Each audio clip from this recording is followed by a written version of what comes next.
the dilemma and the difficulty we find ourselves in.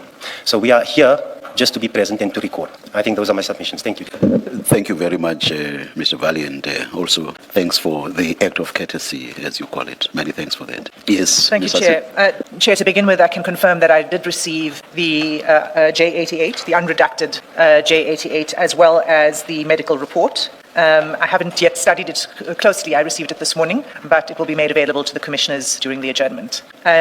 So, Chair, I think we should then just begin and proceed with the plan on the presentation of the evidence that the evidence leaders of the view may be presented in open session. As I indicated, Chair, on Wednesday, I proposed to place before the Commission certain aspects of the evidence concerning General Khan, on which I would have questioned him had he been present. The evidence includes material that's already been included in the Commission's answering affidavit in the urgent application that was brought by General Khan last month.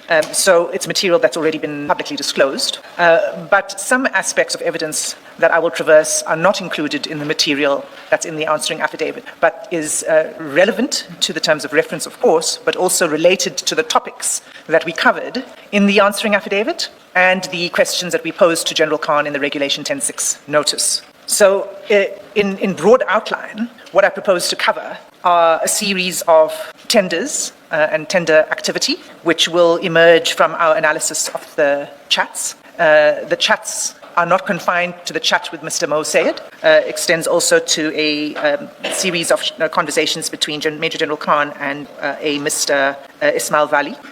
I will then deal with the topic of abuse of authority. And under the overall heading of abuse of authority, there are a number of sub-pieces of evidence that we will cover. And I won't go into the detail now. We'll get there when we get there.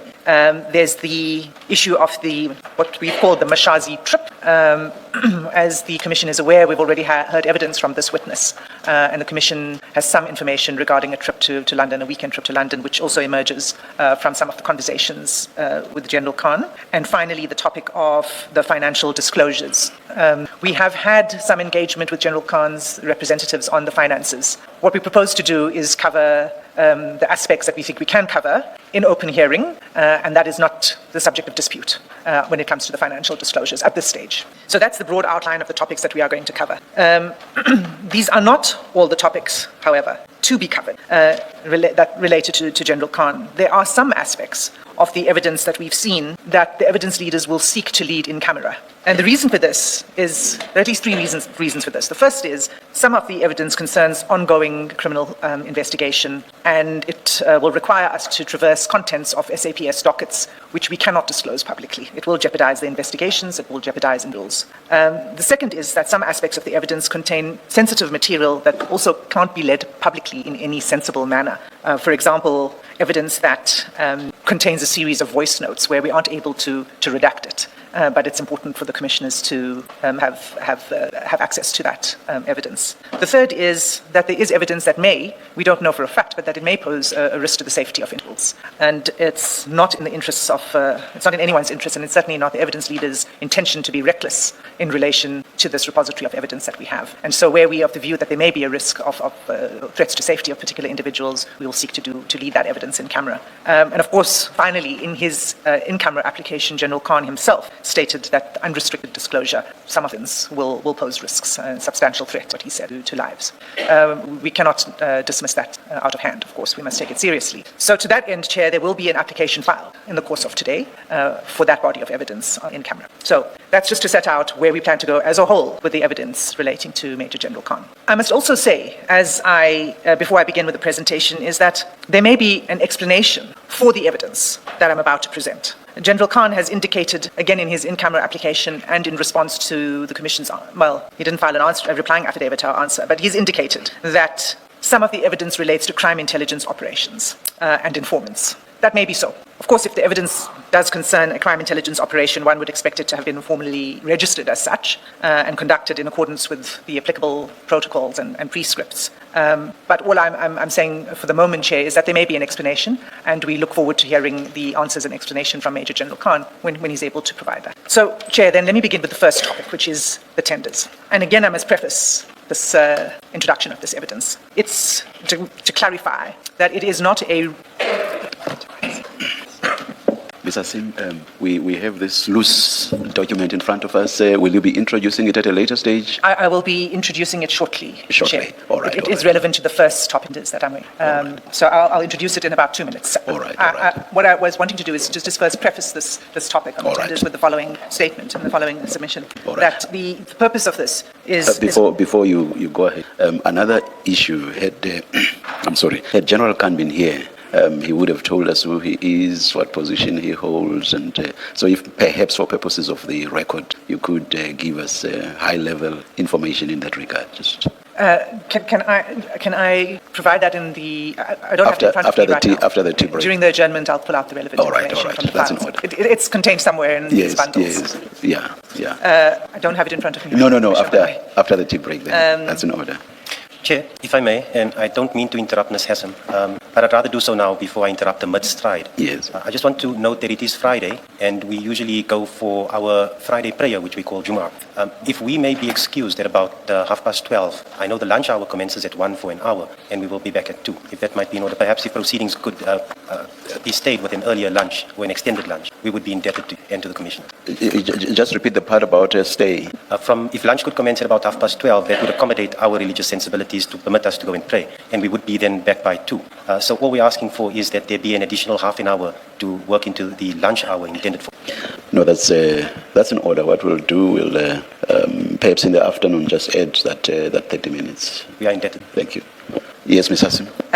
Chair, while we're trying to find the information that was requested, I'm going to just begin with the first topic. Can I do this because I have his founding affidavit? Oh, do you have it in front of you, Commissioner? Yes. That's what I've asked to be provided to me, but I don't have it So yet. I will only read that Major-General Khan is an adult male, head of operational intelligence support at crime intelligence at the South African Police Services, and he holds the rank of Major General since 1 September 2017. I will pause there. And I will just correct the Major General and say it's a service singular.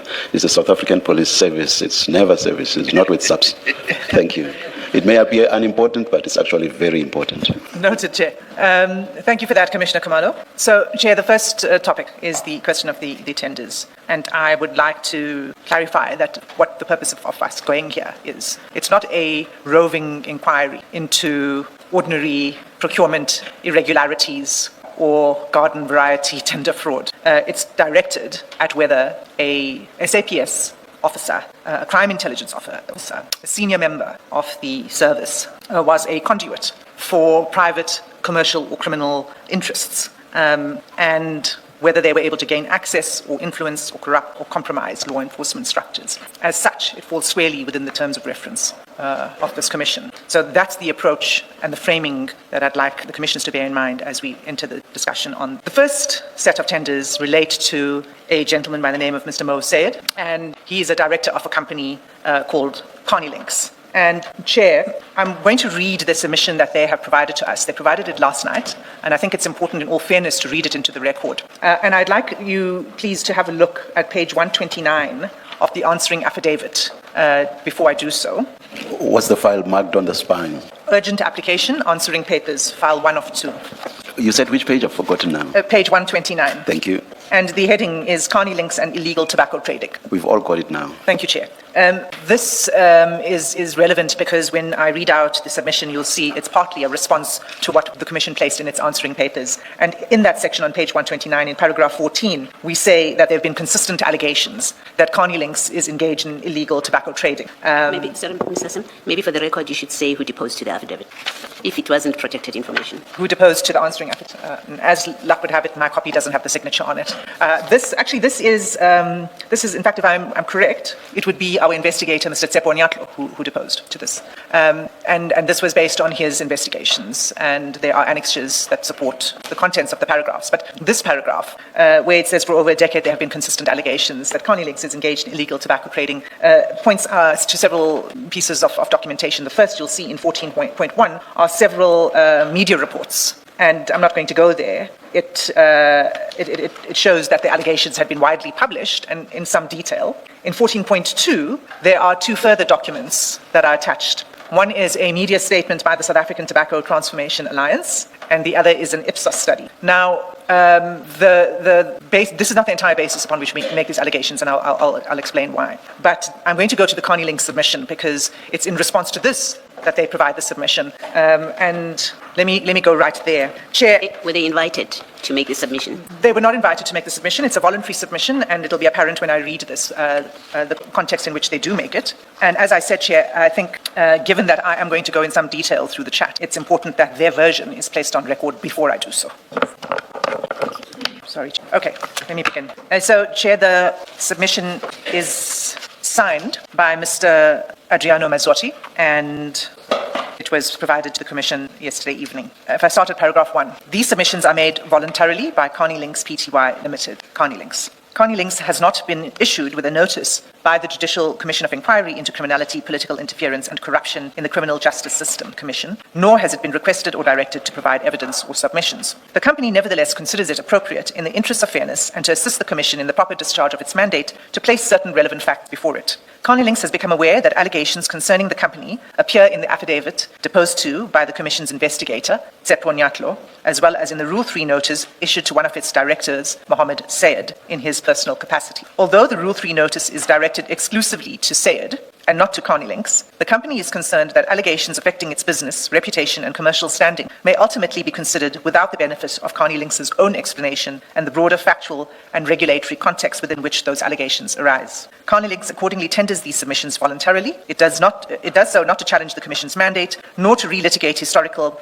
regulatory matters with the South African Revenue Service, but to assist the Commission by placing before it a balanced account of its history, regulatory engagement and present position. Carnilinx supports the Commission's constitutional mandate to investigate criminality, corruption and political interference within the criminal justice system. It has no interest in shielding unlawful conduct by any person or entity and welcomes any lawful process that advances accountability, transparency and rule of law. At the same time, Carnilinx respectfully submits that findings affecting the reputation of any corporate entity should be based upon credible, independently verifiable evidence and should distinguish carefully between historical regulatory defaults, historical conduct voluntarily disclosed pursuant to Chapter 16 of the Administration Act, unresolved tax disputes being determined through statutory mechanisms, allegations made by competitors or industry participants, media reports and public commentary, industry-sponsored reports, and evidence capable of establishing present-day unlawful conduct. It is against that background that Carnilinx respectfully places the following facts before the Commission. Carnilinx is a South African cigarette manufacturer duly incorporated in accordance with the laws of the Republic. Carnilinx was established in May 2011 and has for approximately 15 years operated within one of the most comprehensively regulated industries in South Africa. During that period, it has grown into an established South African manufacturer operating under licenses issued by the South African Revenue Service, investing substantially in local manufacturing capacity and contributing meaningfully to the South African. Carnilinx is the holder of a valid cigarette manufacturing license issued by SARS in terms of the Custom and Excise Act, copy which is attached, marked A for your reference. The company operates under that license and remains subject to continuous regulatory oversight by SARS. The manufacture of tobacco products is governed by an extensive legislative and regulatory framework, including licensing requirements, excise controls, customs supervision, record-keeping obligations, inspections, audits, and enforcement powers administered by SARS. Carnilinx conducts its business within that statutory framework. Carnilinx is a South African taxpayer and has throughout its existence engaged with SARS as a regulator responsible for the administration of customs and excise regime applicable to licensed tobacco manufacturers. In this regard, we annex here to Carnilinx's tax compliance certificate marked B. Carnilinx contributes to the South African economy through investment in manufacturing infrastructure, the payment of taxes and the creation of sustainable employment opportunities. The company directly employs approximately 100 South Africans and supports many additional livelihoods throughout its value chain, including tobacco merchants, transport operators, logistic providers, warehousing businesses, packaging suppliers, distributors, and retailers. Over the course of its operations, Carnilinx has invested substantially in manufacturing facilities, plant, equipment, and distribution infrastructure in South Africa. Carnilinx is also a member of the Fair Trade Independent Tobacco Association, an association representing tobacco manufacturers, and advocating for lawful competition, effective regulation, and meaningful measures to combat illicit trade. Like every legitimate participant in the regulated tobacco industry, Carnilinx has a direct commercial interest in ensuring that illicit trade is effectively addressed. Illicit trade undermines compliant manufacturers, deprives the fiscus of significant revenue, and distorts lawful competition. Under the heading of historical regulatory matters, considerable reliance has been placed in the public domain and more recently in the affidavit deposed to by the Commission's investigator upon an affidavit deposed to by Carnilinx Director Adrianno Mazotti on 6 May 24. Carnilinx does not seek to distance itself from the existence of that affidavit or from the fact that it contains admissions concerning historical conduct. Carnilinx respectfully submits, however, that the affidavit cannot properly be understood unless it is considered within the statutory and factual context in which it was prepared. During 2014, Carnilinx engaged with SARS in a comprehensive disclosure process concerning historical tax matters, with the objective of making full disclosure concerning historical tax compliance and seeking to regularize its tax affairs under the applicable tax legislation administered by SARS, including the Tax Administration Act, Customs and Excise Act, the Value-Added Tax Act, the Income Tax Act, and any other legislation applicable to the matters under consideration. Adrianno Mazotti, in his capacity as director of Carnilinx, deposed to an affidavit. Carnilinx and SARS subsequently adopted differing positions concerning aspects of that engagement and its outcome. Carnilinx does not consider it necessary or appropriate for this commission to determine those issues. They properly fall within the statutory framework governing the administration of tax legislation and the relationship between a taxpayer and the revenue authority. For present purposes, what is material is that the affidavit was prepared in the context of Carnilinx's engagement with SARS concerning historical tax compliance and for the purposes of that disclosure process. The affidavit was intended to form part of a confidential engagement between Carnilinx and SARS. At some stage thereafter, information purporting to originate from that affidavit entered the public without Carnilinx's knowledge or authority. Carnilinx is not in possession of the versions presently relied upon or quoted by various media organizations and is accordingly unable to verify their authenticity, completeness, or accuracy. Nor have the affidavits relied upon in media reports or the versions presently circulating publicly been published in full. Carnilinx is therefore unable to determine whether quotations attributed to the affidavit accurately reflect the original document, whether they have been reproduced completely or whether they have been presented out of context. Carnilinx further notes that the aspects of the media reporting concerning Carnilinx, Mazotti, and the historical tax affairs have previously been found by the press ombudsman to have been inaccurate. The Commission is therefore respectfully requested to approach media reports concerning these matters with appropriate caution and to place reliance upon primary evidence before it. Carnilinx accordingly submits that any assessment of the affidavit should be undertaken only with reference to the original document, its statutory and factual context, and the evidence properly before the Commission, and not by reference to excerpts, summaries, and characterizations appearing in media reports or public commentary. The affidavit demonstrates that Carnilinx engaged with SARS concerning historical tax matters. It does not, without more, establish that Carnilinx presently conducts its affairs unlawfully or forms part of any alleged criminal enterprise. The Commission is therefore respectfully requested to distinguish between historical regulatory engagement, ongoing tax administration processes, and allegations of present-day criminality. Under the heading Carnilinx's present regulatory position, following its engagement with SARS concerning historical tax matters, Carnilinx continued to operate as a licensed manufacturer under the regulatory oversight of SARS. The company has remained subject to inspections, audits, verifications, and assessments by SARS in the ordinary course. As is the case with many taxpayers operating within highly regulated industries, Carnilinx has from time to time been the subject of assessment and findings by SARS. Certain findings have been accepted and the relevant liabilities discharged. Other findings have been disputed through the statutory objection and review mechanisms established under the South African tax legislation. Carnilinx respectfully submits that the unresolved tax disputes cannot properly be equated with criminal conduct. The Tax Administration Act creates mechanisms through which taxpayers and SARS may legitimately differ on questions of fact and law. South Africa's tax legislation, including the Tax Administration Act, creates comprehensive mechanisms through which taxpayers and SARS may legitimately differ on questions of fact, law, and the proper interpretation and application of the legislation. The existence of such disputes is a recognized feature of tax administration and should not without more be equated with criminal conduct. The existence of such disputes is not unusual in tax administration and should not without more be treated as evidence of unlawful conduct. Under the heading the Nyatlo affidavit, Carnilinx has carefully considered the allegations contained in the affidavit deposed to by Nyatlo. To the extent that those allegations concern Carnilinx, they are denied. Carnilinx respectfully submits that portions of the affidavit appear to conflate historical regulatory matters, unresolved tax disputes, media reports, and industry with evidence of present-day criminality. Those concepts should be carefully distinguished. Historical regulatory matters and ongoing tax administration processes cannot without more establish present-day criminal conduct. Likewise, unresolved tax disputes cannot be equated with finding fraud,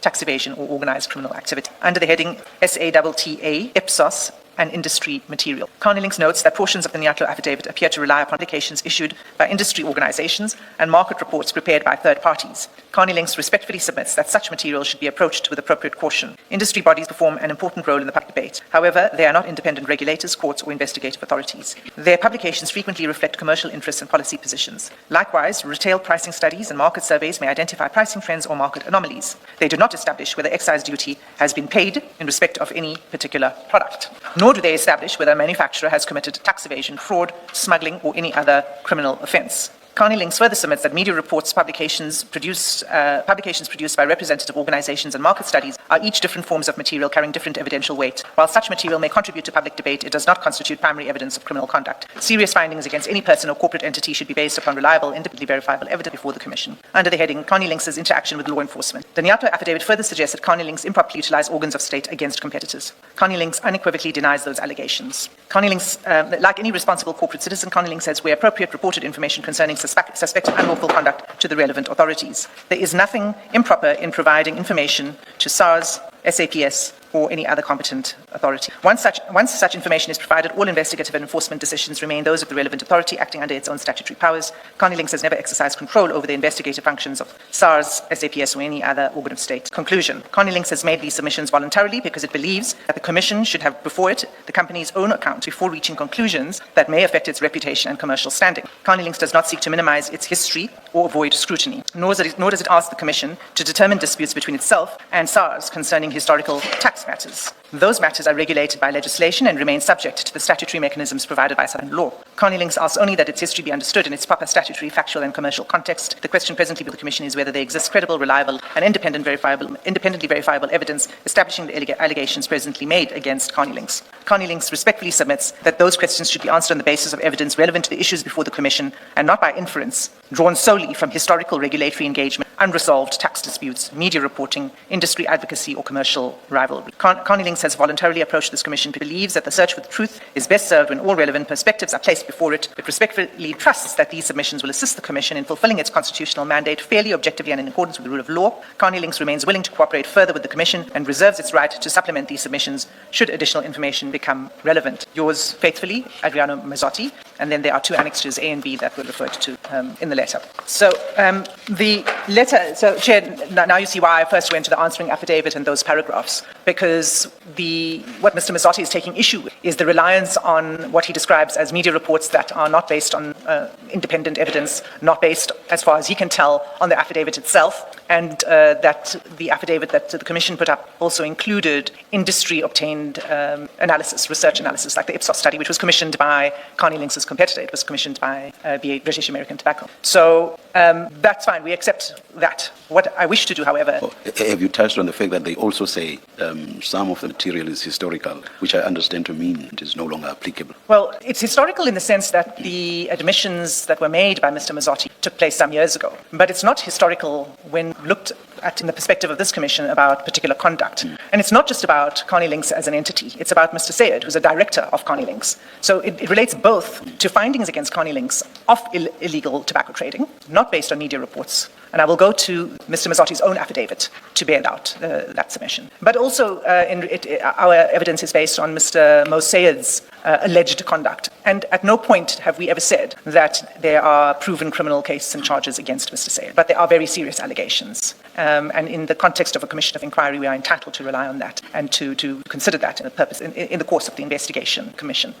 So, Chair, a lot of what is said in the submission is answered by direct reference to Mr. Mazotti's affidavit that was provided to SARS. It is a 2014 affidavit. The settlement agreement that was concluded between Carnilinx and SARS was only concluded in 2020. And in fact, I don't propose to go to it in detail, but it is before the commissioners, and I'll just take you to the page reference in a moment. The basis upon which that settlement was reached were different facts and admissions. Well, let me not say admission, different facts that were agreed to by Carnilinx than the 2014 facts in the Mazotti affidavit. So it extends over a period of time. And we have the objectively verifiable evidence before us because we requested it from SARS under a 10-6 subpoena, and it was provided to us with the necessary permissions to be able to use it in these proceedings. So I think, Chair, I will now go to that affidavit. Maybe before you do that, even if it's just for the record, just to confirm that Carnilinx or Mr. Mazotti himself, have they requested to file an affidavit before the Commission in the light of whatever is concerning them from the answering affidavit High Court, or to appear? Has there been that kind of approach from them? Commissioner Beloy, the only communication that we've received from Carnilinx is the letter that I've now read out in the form of a submission. There's been no request to formally testify or provide anything on oath. Thank you. Whilst you are looking, shall we be told where this should go in this? The annexures? I think it needs to be given an exhibit number. Yeah.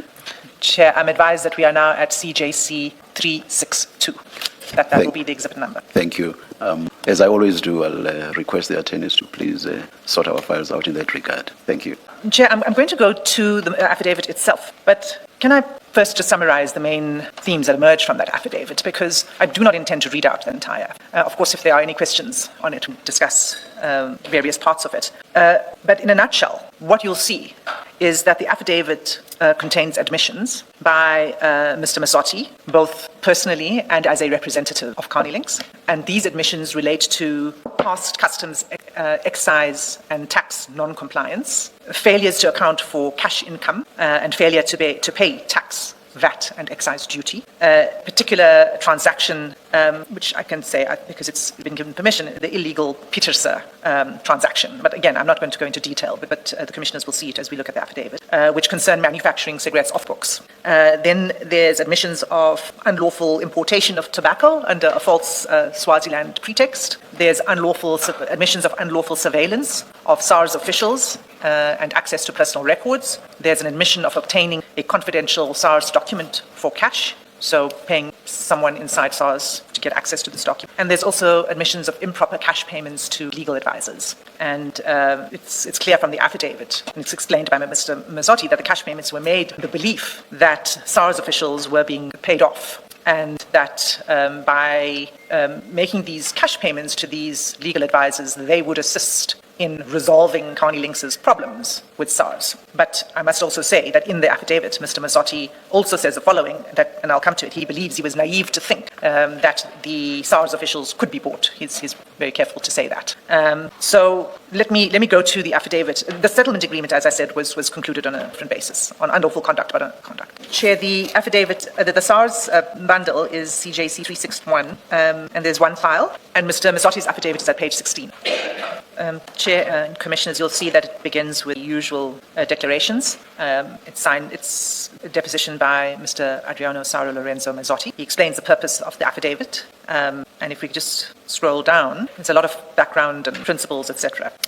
If we scroll down to paragraph 8, after describing the principles of restorative justice and settlement of conflicts, etc. At page 5 of the affidavit, not sure what page it is in the bundle, it's paragraph 8, but it's halfway through paragraph 8, where Mr. Mazotti says, in light of these principles, it's hoped that this process will culminate in the company accepting criminal liability in a criminal court, together with civil liability in respect of legislation administered by SARS, relying on the fact that it has cooperated with SARS, disclosed its wrongdoings of the past, did not waste the state's time, effort and resources in doing so, demonstrated genuine resource, etc., etc. So that really is the crux of the purpose of this affidavit. At paragraph 11, he sets out the history of the company. Relevant for us is where he states in paragraph 11 that Carnilinx was originally started in about June 2010, when the former partners, Sayed, myself, and Martin Wingate Pierce got together. So that Sayed is Mr. Mo Sayed, whose chats I will be going to in course. Paragraph 12, he talks a bit more about the history and when they first acquired manufacturing equipment to start the business, and that, again, was together with Sayed, Martin Wingate Pierce, and Craig Williamson, who also was involved in this enterprise. Mr. Craig Williamson, of course, is no stranger to crime, criminal conduct. He goes on to then give the rest of the history. I won't go through that. Paragraph 16, the commissioners will see a table of the shareholding breakdown, and again you'll see Mr. M. Sayed in his shareholding. Maybe for completeness, Hassim, you have referred to the founders, and that include Craig Williamson and somebody else, but in the list at paragraph 16, it seems to be a different list of names. Maybe just for completeness, you indicate who is all still the names there that you referred to previously. Yeah. So the full list of shareholdings in Carnilinx is what's depicted. And so the first is Mr. Mazotti with 16.6%, Mr. Sayed with 16.6%, Mr. Phillips, K. Phillips, with 16.6%, Mr. G. Lombard with 16.6%, and Mr. Wingate Pierce with 33.3%. You no longer have Mr. Craig Williamson. No, and elsewhere in the affidavit it's explained that Yes. he dropped off at a certain point. Yes. In fact, it says that there was a cash contribution raised to pay out to Mr. Williamson. He exited the enterprise. So, Chair, what then is contained in the affidavit is, you'll see, in 17 and 18, Carnilinx was registered and operated lawfully to date. For example, in paragraph 18, to date, the company has always made the payments due to SARS on time and accurately, except as mentioned below. In 19, the company has also abided by the requirements of VAT and income tax, except as itemized below. I don't think it's necessary for us to go into the individual instances of this conduct. I've set out already for the commissioners the topics that they cover. So if I may skip over those, they are under different headings. But as you go through it, you'll see that they relate to what I've said about evading income tax, excise duties, VAT, illegal trading. In relation to the Grindling heading, it concerns the payment of cash for certain benefits, and again also cash payments to avoid tax, infiltration of SARS, and I'm just going to scroll past these. There's the Pieterse engagement, I just want to point out that, and Commissioners, you'll see throughout this is not just conduct that was undertaken by Mr. Mazotti on his own. He did it in concert with Mr. Mo Sayed and with Mr. Phillips. For example, when you look at paragraph 51, he says, in February 2013, Petersa approached me with an offer, which I discussed with Sayed and Phillips. We accepted his proposal, which was wrong and has landed our company in trouble, and in retrospect, we should never have done this, and then he describes the arrangement in some detail. He goes on in paragraph 54 to explain the 8 million rand in cash that they were able to raise in this engagement that was not accounted for in the books of the company, and he then explains what he used the 8 million rand for. In paragraph 61, it's clear that he accepts that Carnilinx acquired tobacco unlawfully and wrongfully of 2 tons per week over a period of time. He goes on to explain further contraventions of the law, and he says the unlawful conduct, and here's where he deals with payments to legal advisors. And Chair, what's important about this is that we're no longer talking about tax non-compliance. This affidavit has moved off tax non-compliance at this point. It's talking about fraud and corruption. I'm not going to mention the names of the legal advisors that are named in the affidavit. He does say in relation to at least one of them that, and you'll see in paragraph 83 of the affidavit, that he persistently referred to his contacts at SARS and in particular mentioned Johan van Lochrenberg and Ivan Pillay. We were naive to believe that he could influence van Lochrenberg and Pillay to favor our company. This we accept now is in a manner of speaking nonsense and that we were misled. But in the process, we paid 800,000 rand in cash to this legal advisor. And so on, Chair, Commissioners, to the end of the affidavit. And you'll see at page 52 of the affidavit, again, I'm not sure what page it is in your bundle, is the signature and the date on which it was commissioned, 6 May 20. The settlement agreement ultimately concluded is at page 83 of your bundle when you're ready, although we're not going to go through it in detail, Chair, unless you wish to. Chair, I see you reading, so I'm just waiting for you. No, please go ahead. So it's at 83, but at page 98 of the settlement agreement, the date of the signature is 27 October 2020, and it was signed by the directors of Carnilinx and 2 of the directors and a SARS representative. And that agreement is, really what it does in a nutshell is it records SARS's position and view that the cigarettes, that cigarettes manufactured by Carnilinx were presented on paper as having moved and exported lawfully, but that there were no documents to prove a lawful export. So the effect was that SARS treated the cigarettes as having been diverted into South Africa without customs duties, VAT, etc. Ms. Hassim, I think it's only right, perhaps fair, that you also put on record paragraph 1.1.3 of that settlement. It mentions 2 specific individuals against whom this debt is raised, and therefore not everybody is a director or shareholder. Yes, Commissioner Beloy, it says that the amount in dispute means the debt raised by SARS against Carnilinx, the company, of which Mr. Mazotti, Mr. Phillips, and Mr. Sayed are directors. So it's against the company as well as Phillips and Mazotti, their personalities. The amount in dispute is about 31.5 million, but the settlement agreement concluded on the basis of 25 million and something.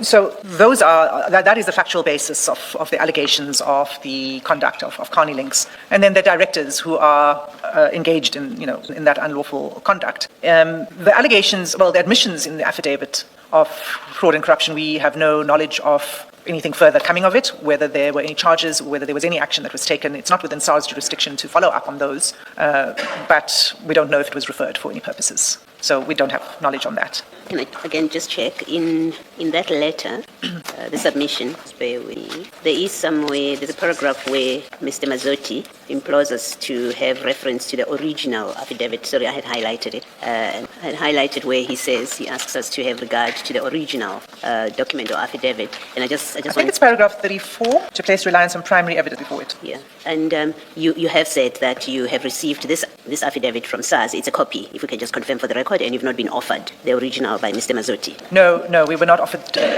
this. So the letter that we received last night points out, it's signed by Mr. Mazotti. He points out that what we rely on, our media reports, the Ipsos study, etc., which is secondary information, and it's not based on, and he says that we are unable to tell whether the quotations are accurate or not, because it's not based on the affidavit itself. But the affidavit was his own affidavit, so he could have placed it before the Commission. It wasn't placed before the Commission, but as it happened, we had already requested this from SARS. We received a copy from SARS, Commissioner Beloy, and that's the copy that I read out. Thank you. I got the impression he was saying he no longer has a copy, so he's not sure whether what is put up mirrors what is set out in the affidavit. Is that what was? Is that? No, that's how I understand it, because maybe he has a copy and not the original. I don't know. All I know is it wasn't offered to us.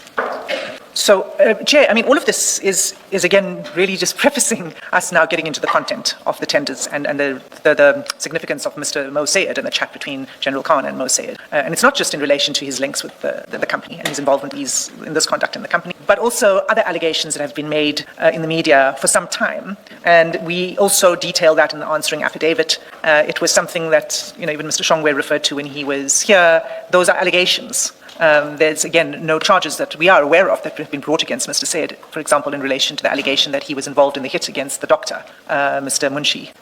But they're allegations. And the allegations of other sorts of cover-ups, I'm not going to go any further into that. The point is, it's a matter of public record that these allegations are swirling, and I have nothing further to say on it. In that context, I now would like to turn to the WhatsApp conversation. And for that purpose, Chair, we provided a core bundle because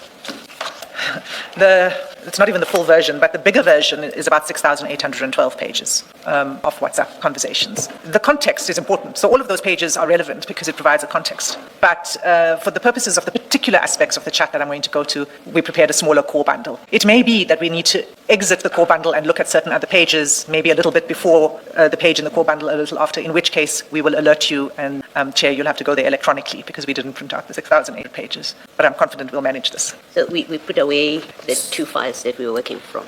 That's correct, Commissioner Beloy. Now all you will have is the core bundle. Volume 1. We've got 1, 2, 3. You want us to look at 1? Commissioner Beloy, I think that volume 1 would do the trick.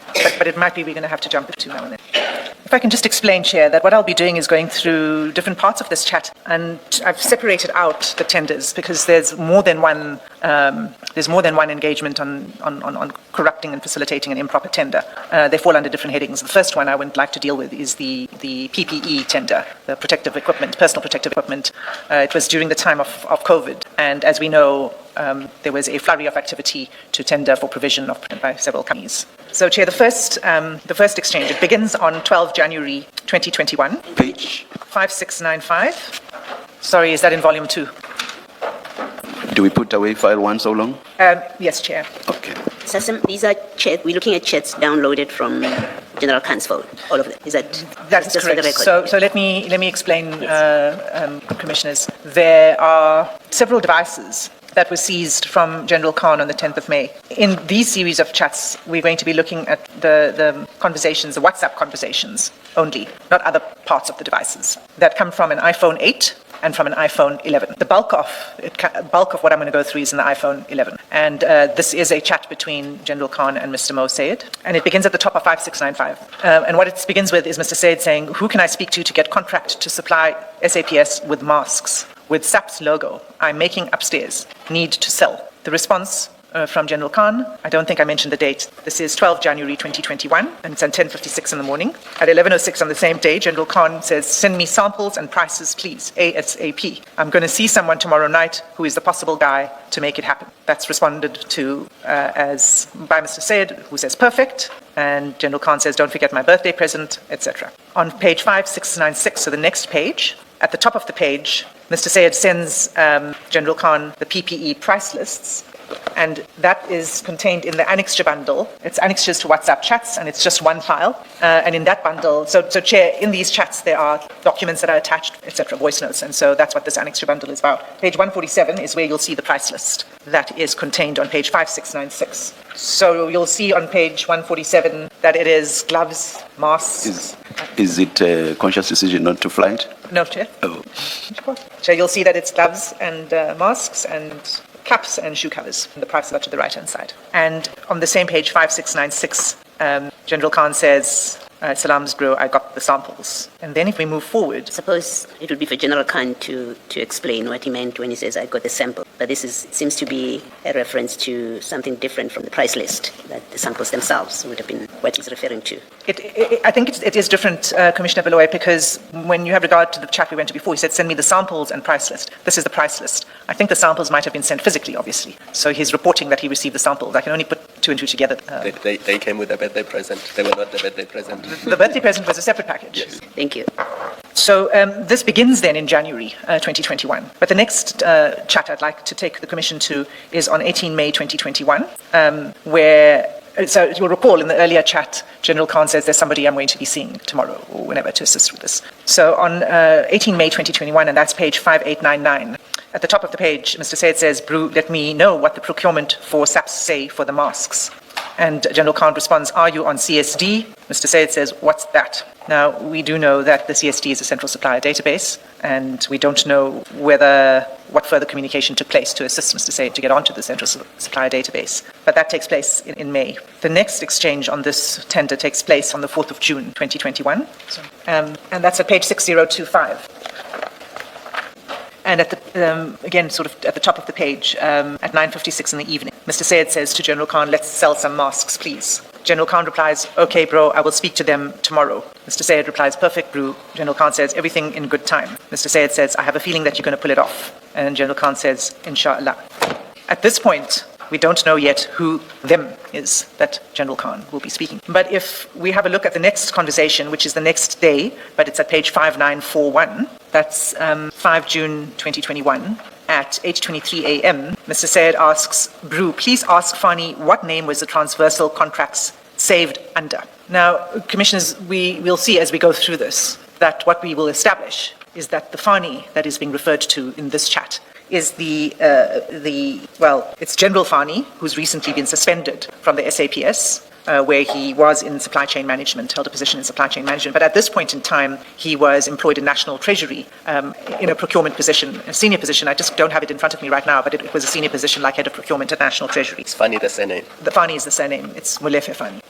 Mr. Hassim, not necessarily for resolution now. It might be important to verify the Fani, because in the documents you've given us, there are two different spellings of Fani. There's a Fani, F-A-N-I, and the Fani, there's I-E. Yes, So if Commissioner. you're able to confirm it now, I'll you say get this is there. Molefe. Quite shortly, in fact, but it's F-A-N-I. Yes. And the people with whom, and Mr. Sayed is not the only person General Khan communicates with about Jim, but they don't seem to know exactly how it's spelled. So I see. Various So spellings, but the proper spelling, as I'll show you in a moment, is... But you say this Fani, F-A-N-I-E, is the same It's the as same. Okay, thank you. Okay, so that was June. If we go to July, page 6107, that is a voice note, and this is 7 July 2021. Mr. Sayed sends a voice note to General Khan, in which he asks General Khan to check how many test kits he was looking for at ordering for different government departments. Well, what he says is that General Khan should check with General Fani how many test kits he was looking at ordering for different government departments for PPE. So I think we need to just play that voice note, if it's available. Chair, I think we have a technological problem, but I also see that it's 7 minutes to 11. I don't know how long it'll take to resolve. Maybe we should adjourn slightly earlier. Sorry, only because you're already in July. If maybe you would go back to 6021, yeah, you may have a follow-up. It's on the 23rd of June, right at the end. Remember, you earlier referred us to a request for a CSD number, and then now at the bottom, WhatsApp, you seem to have an answer to that, and in the next page. Maybe you put that on record so that when General Khan does come to testify, he can speak to that. 6021? Yes, that's You right. want to put that on record? I made a note and I forgot to skip over it. So thank you, Commissioner Beloy. It's 6021, which is on the 23rd of June. Mr. Sayed says at 8:57 p.m., this is BW CSD number. Now, and then he follows it with the CSD number. We can see it is a CSD number because it has the prefix MAAA, which is the usual prefix for CSD numbers. BW CSD number, we believe BW stands for Branded World, which is a company that we will see features elsewhere in these chats, was mentioned in these chats, and it is a company that Mr. Mazotti is a director of. Thank you, Mr. Let's adjourn and resume at 11:30. Thank you, Chair.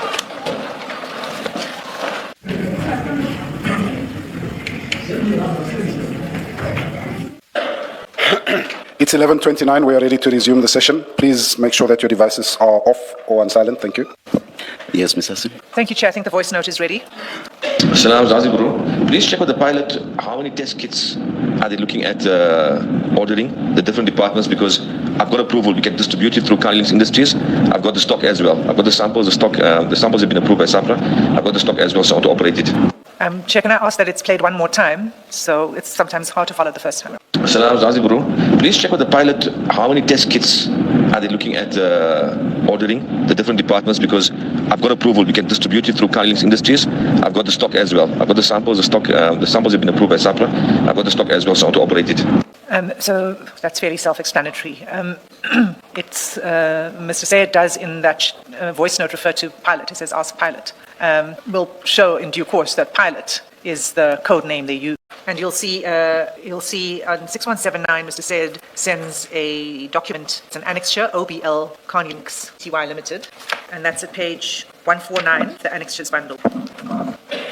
So you'll see that it's a letter from SAPRA to Carnilinx, and it refers to an application for medical device license. There is a sort of a box in paragraph 1. It's not clear what that's meant to it, whether there was some sort of bookmark in the letter, we don't know. But what it shows does is it not say they are licensed to manufacture? Isn't that the point? That's what I'm getting to, is that what he's trying to say here is that I've done my part, and he says so a little bit further in the, because he sends the next letter, which is on page 151, also from SAPRA, and he says, that's the acknowledgement letter, I've done my part now, waiting for their processes. So what he's saying is the requisite licensing and compliance processes are being followed by, and that Khan should continue to assist him to the contract. So that's on the 21st of July. You move on, just even if it may appear to be obvious, just to be clear. The voice note says distribution will be through Carnilinx. I think that's what I think I heard. And we've got this SAFRA letter which talks about a license. But just to be clear, the CSD number that seems to have been used is BW CSD number, not Carnilinx. The CSD number on... That we referred to earlier. It's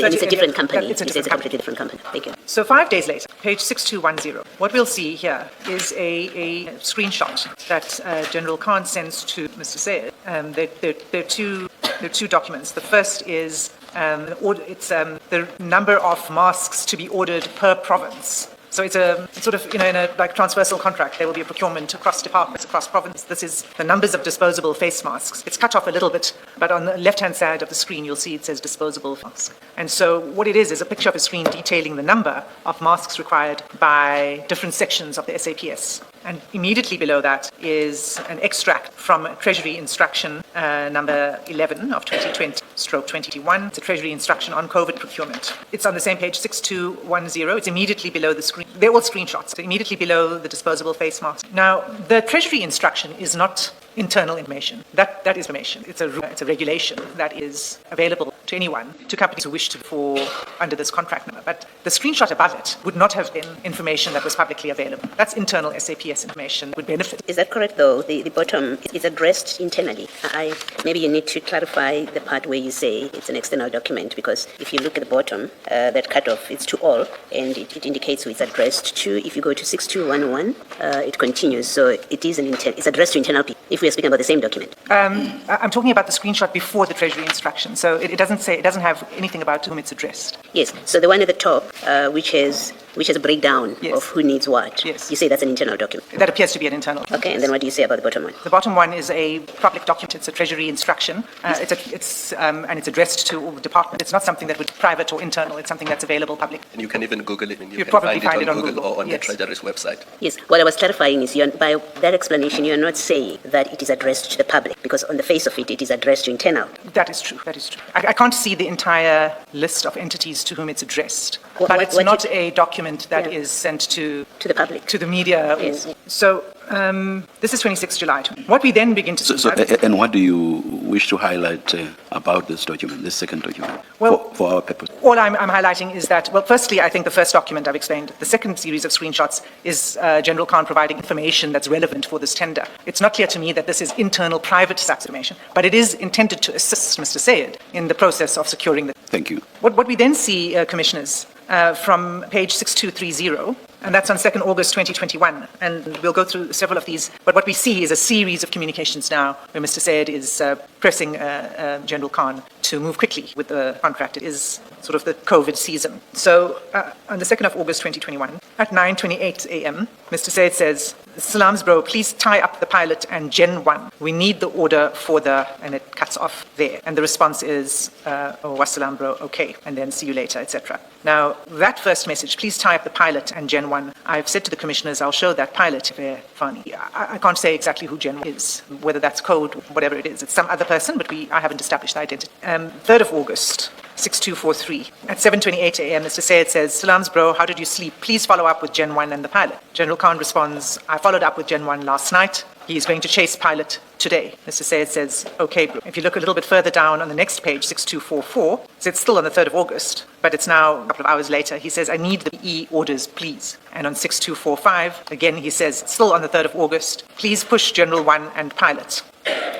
It's followed by a business card, but I'm not sure there's much more for us to say on the business card. I don't want to suggest that that person is, in fact, I'm pretty sure that person is not General 1, the business card. It's a business card that's sent to Mr. Sayed with a message, "Please send to Mikey."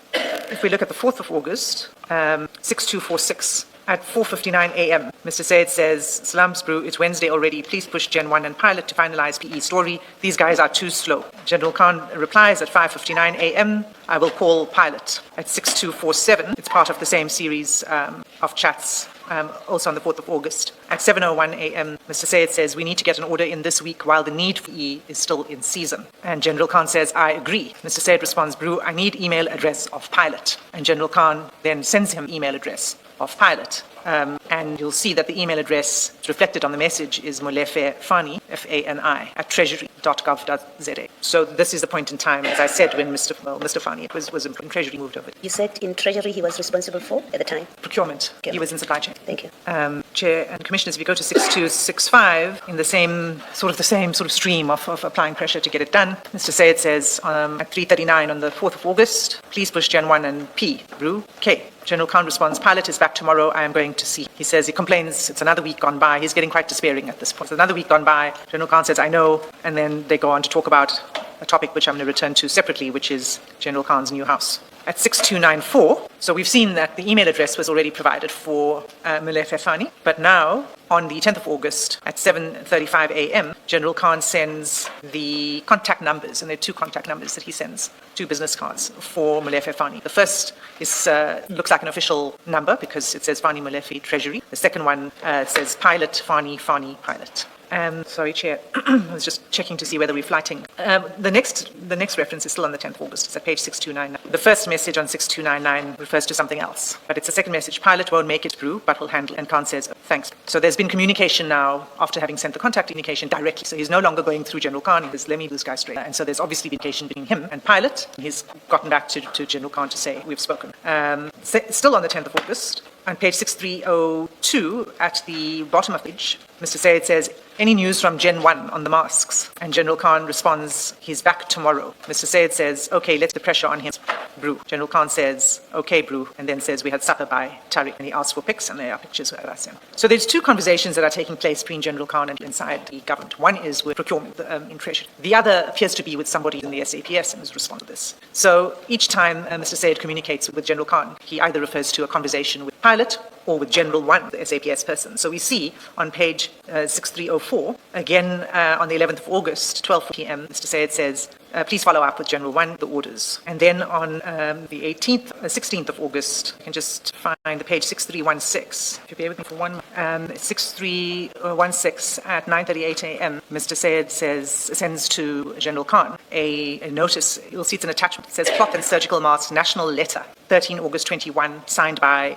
DivCom." And I'm not sure whether it's in the annexure bundle, Chair, so that's why we're just flighting it. This is the national letter that is referred to. It's signed at the bottom by Divisional Commissioner for Supply Chain Management, RIT, by Lieutenant General Ritt. And Mr. Sayed says, "What does this mean?" And then General Khan breaks it down and he says, "Well, now we can order the masks using the RT." What the letter talks about is, well, you can see the heading. It's a protocol for containment of COVID, and it says that this is approval for SAPS employees to use both masks when wearing uniforms. So again, it's about what the SAPS will. That is one more message, and that's, let me end on this one. We don't know at this point what became of the contract, because it's not reflected on the chats whether the contract was concluded and whether Carnilinx in fact secured this tender and when would have happened.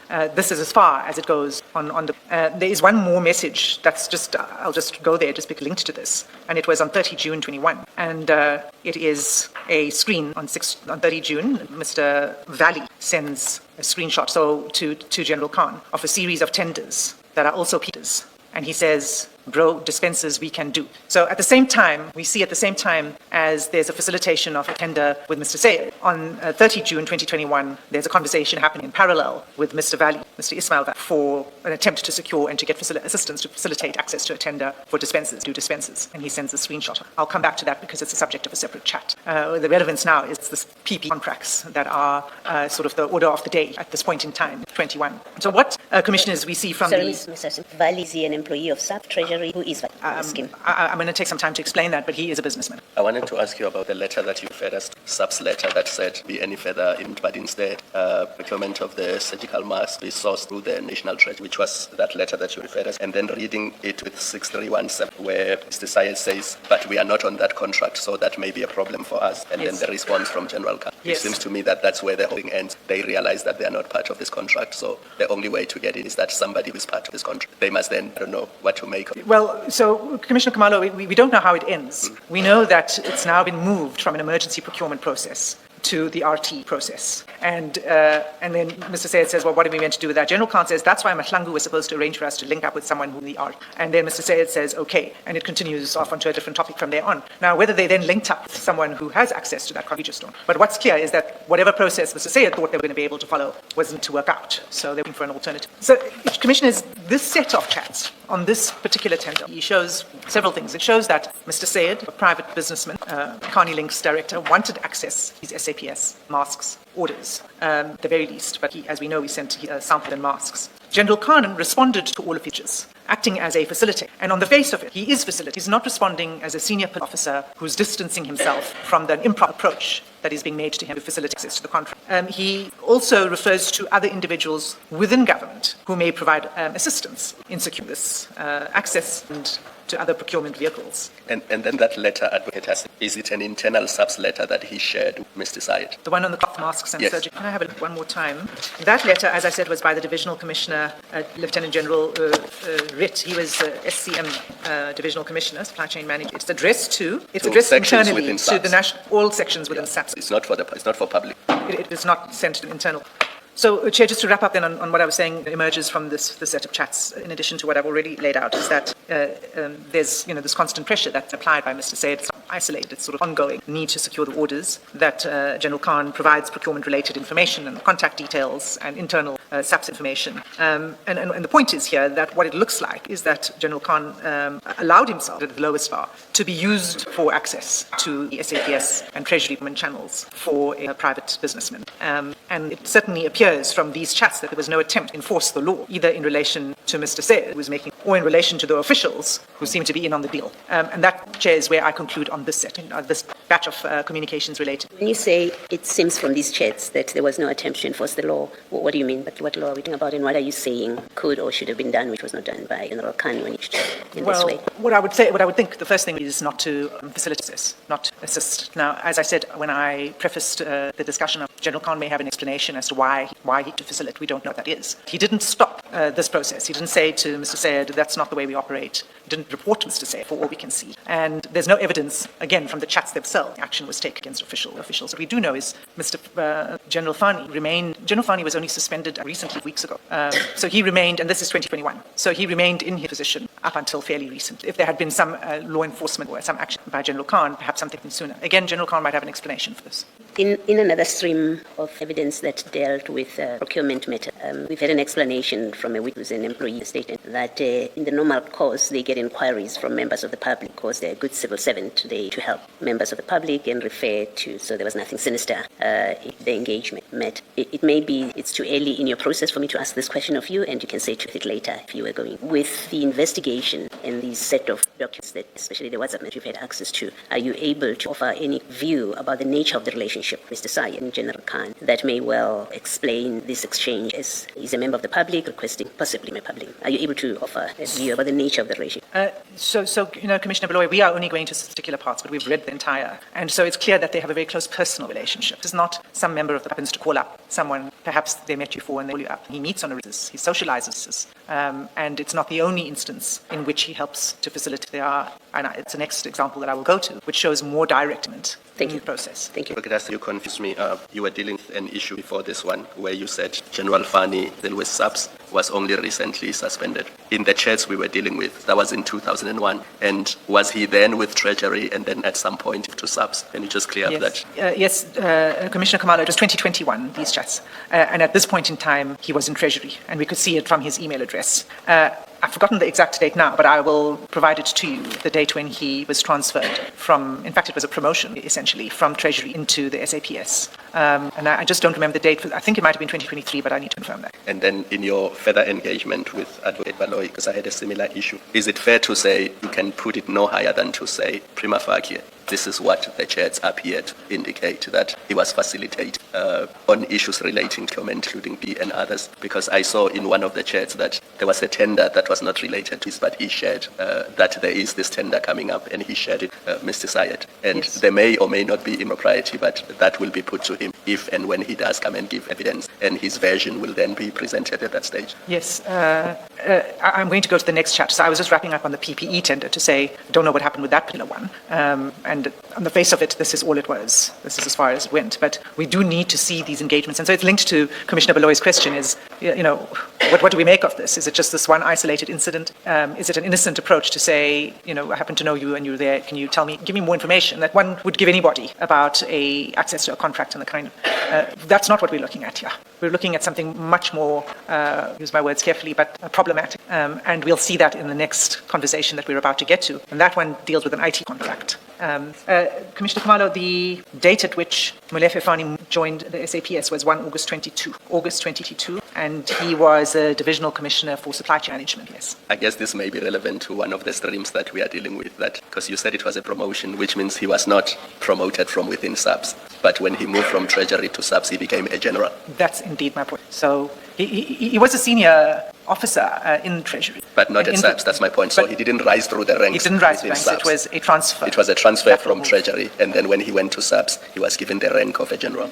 And he was put in charge of supply, he was a divisional I'm commissioner. more interested in the rank. Oh, the rank, yes. Because it is relevant to the other stream we are dealing. So he was given the rank Lieutenant General. In fact, Chair put it to Mr. O'Sullivan when he was here, that it often happens that people are appointed by SAPS and they are given a higher rank, so they don't start from the very bottom when they join SAPS. Yes. So I was asking it in that context. No, I understand, Commissioner Khumalo. It's also why I refer to it as a promotion, because it's such a senior position. That's why you acquire the rank of Lieutenant General. It's because of the seniority of the position that he's given. So anybody who would come from another institution or organization, whether it's within government or outside of government, but outside of SAPS, you would be placed at the level, you would be given the rank that is commensurate with your seniority in the SAPS, and that's what happened here. So he didn't come through the ranks in the SAPS. But you may only call it a promotion if you are sure that it's not equivalent to the position he held in the National Treasury. But if the two are equivalent, it's not necessarily a promotion. It's just that he didn't start as a constable within SAPS. That's correct. What I will Yes. confirm was whether he was in a similarly senior position in procurement or not. But do you think we need to get there? I don't think so. Well, Not- no, Chair, not- it really is to explain why I yes, consider it yes, he was a chief procurement officer in Yeah. Treasury and a director, and then he was SAPS. In SAPS, as divisional commissioner of supply chain management, that was appointed, and therefore, because of the seniority of that position, he was awarded, or I don't know how one gets granted the rank of Lieutenant General. Yes. No, thank you. I think that's enough for our purposes. Yeah, thanks. Sorry. Mr. Valley, just in case by 12:30 we are deeply engrossed in whatever it is we'll be doing at that time, please indicate that we should adjourn. I will allow you. Thank you, Chair. Thank you. Yes, Ms. Hassim, please restart. The next contract concerns the relationship between General Khan and Mr. Sayed in relation to an IT contract between the National Treasury and a company called Siberia. And for that, we begin in June 2021. And what we will see is, again, the involvement of General Khan through General Fani. Now we know General Fani at this point in time. He becomes General Fani along the way. The involvement of both in this contract. If we could begin at 12 June 21, which is at page 5974. At the top of 5974, Mr. Sayed says, did Fani confirm a time to collect the docs? General Khan says, I haven't heard from yet. Mr. Sayed responds, we seemingly good to go. Obviously, I have not yet negotiated or spoken to Fuad. Farid has reverted with the docs and Fuad willing to fly in next week. And then he shares a document that's titled National Treasury and Siberia Master Contract. The attachment on that page is in your annexures bundle, and it's at page 41. So you'll see that that's a copy of a master contract, an agreement between National Treasury. It's signed by the Office of the Accountant General, and it's with Siberia, and Siberia is represented, you'll see on page 41, is represented by the Managing Director, Mr. F. Udemans, who, if you look at page 45, at the table under paragraph 1.6, you'll see in the row Siberia, Director, Fuad Udemans. I'm not sure I'm pronouncing it. That's Fuad Udemans is the director. This is obviously a contract with Siberia to be the project for the rolling out of a rather complicated IT system. The second document that's attached on page 5974 is the Siberia Letter to Accountant General, and that's at page 74 of your bundle, and it's dated 26 January 2021, and it's addressed to the Accountant General. It's in relation to implementation of the master contract, and it's signed by Dr. Udemans at the bottom. You'll see that on page 75. So these are the documents that Mr. Sayed shares with General Khan. And after he sends these documents, he says, Josie sent. So it seems that he's forwarding these documents from the person named Josie. That's 12 June 21. On 15 June 2021, page 5989, enters Fani again. And General Khan says, Salams, bro, we're going to meet Fani at 4. And if you scroll down to page 5990, it straddles the two pages. On the same day at 11:41 a.m., Mr. Sayed says, first he said at home, and then he says, must I ask Josie to join? And General Khan says, yes, at home, and then he asks to speak, Mr. Sayed. On the 23rd of June, they set up a meeting, and if we start at page 6020, you'll see at 2:13 p.m., Mr. Sayed says, what time are you coming? General Khan responds, still busy, and gives his location. Scrolling down to 6021, Mr. Sayed says, okay, Brew, pilot still sitting in the car. I need you here. The next reference is on 30 June 2021, 6072. And at the bottom of that page, to commissioners, you'll see there's a lot of other stuff that are in these chats that I'm not dealing with and deliberately commenting. 30 June 2021, Mr. Sayed says, Salam Brew met with Fuad. This is big. You will please make sure pilot comes, otherwise meeting fruitless without. And that was at 4:30 a.m. At 4:37 a.m.,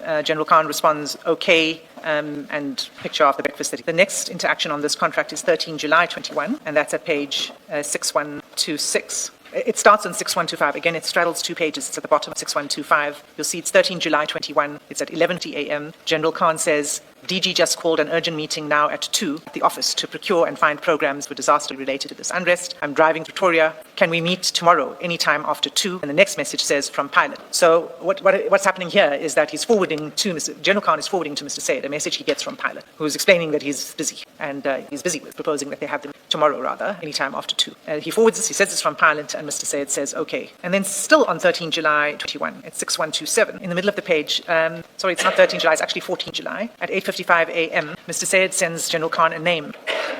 And the name is Bobby Mark. And he says to General Khan, ask the pilot if he is a friendly force or should I grab him? Fuad's matter, he is strategic, suggesting that he was, the way I read this is that Bobby Mark was strategic Fuad's. And he's now asking for advice from pilot, who we know is Fani, about whether he's force or grabbed. We sought to find out is Bobby Mark insofar as he a person from a government person. Yes, he is a treasury official at the time, yes. This was in 2021, and at that point in time, Mr. Mark was a treasury official.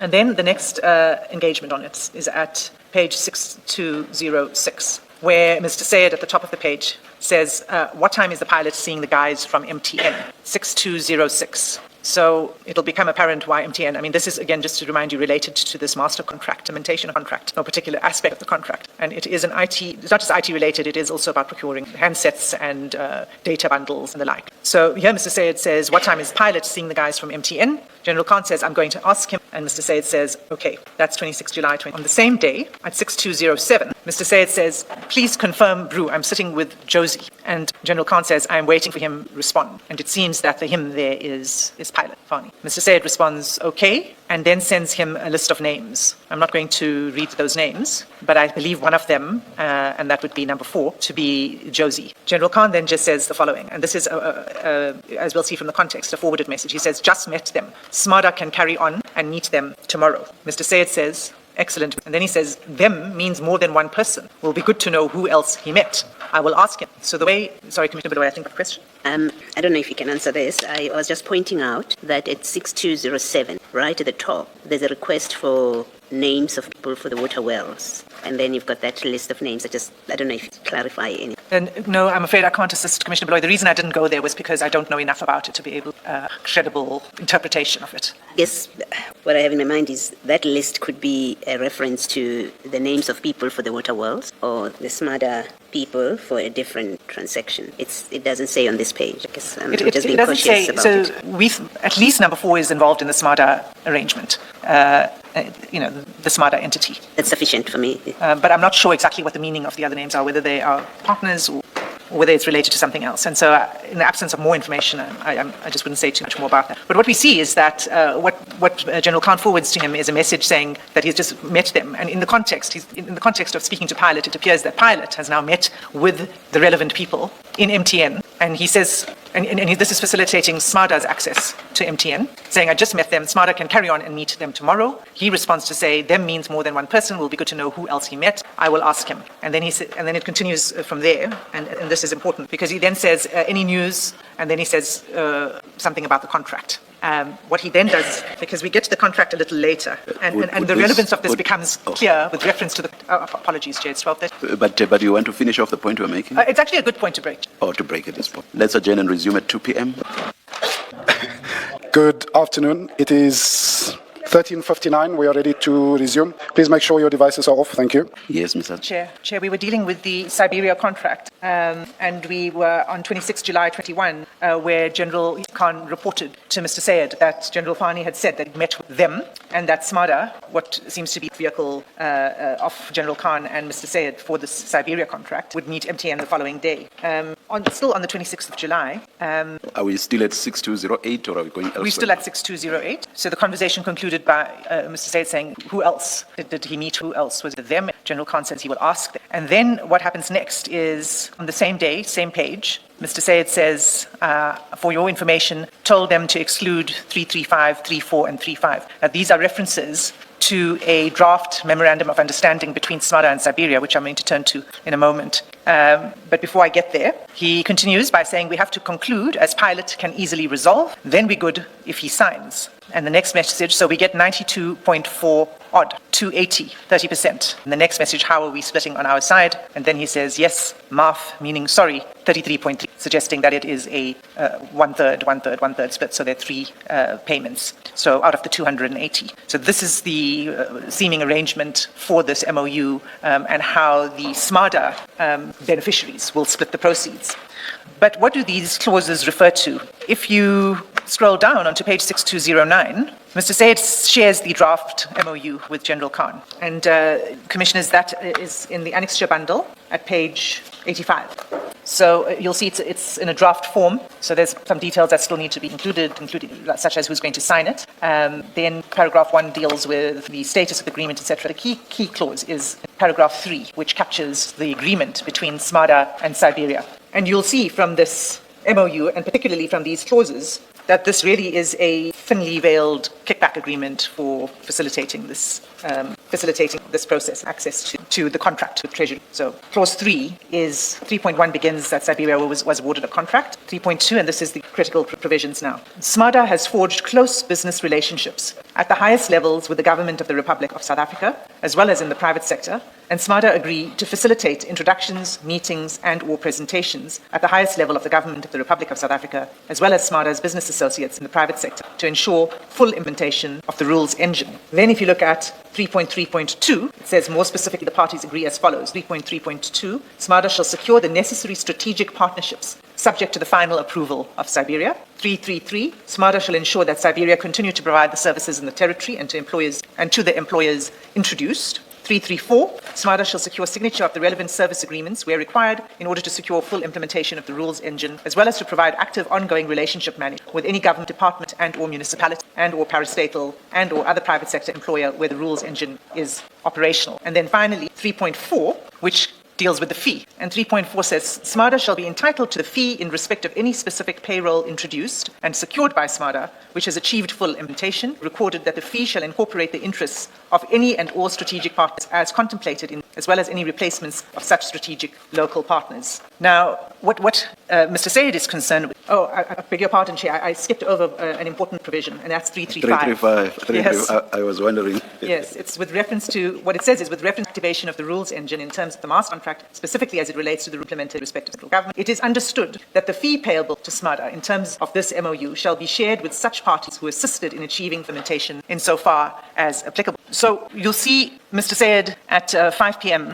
Sends a message that says the two comments I have. One, the Treasury recovery not included, need to agree on percentage. Are we accepting the 1/3? Two, it is clear from the agreement 335, 3.4, and 3.5, that we will share our fee with other parties who assisted achieving full implementation. And so these are, and then he goes on to say the agreement now makes provision for NUCO, etc. But what they're concerned with is the provisions that it makes SMADA responsible for using their fee to pay such parties who assisted in the securing of the deal. So when you read 3.5, 3.4 together, that seems to be their concern. So he sends a draft agreement. He says, not so happy with this and how the fee, basically, how is this fee going to be split?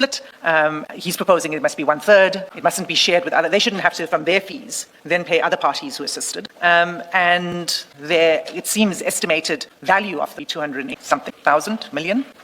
What isn't apparent is who the other party is here, whether it's General Fani who's the third or not. It's pretty obvious that this is a split that's going to be three ways between three parties. Who are the other two? We don't know that one, but who are the other? We believe the other two are General Khan and Mr. Sayed. Hence the discussion between the two of them of the split. How are we going to split it? If it wasn't General Khan, why would he be discussing how the split would work? So your answer, does it mean that's what you're proposing to the Commission find, that that's you what it decided, General? On the face of that, Commissioner. Now, remember, it's MTN that they're trying to get as part of the deal here, introduced to SAPI. And if you look at page 6320,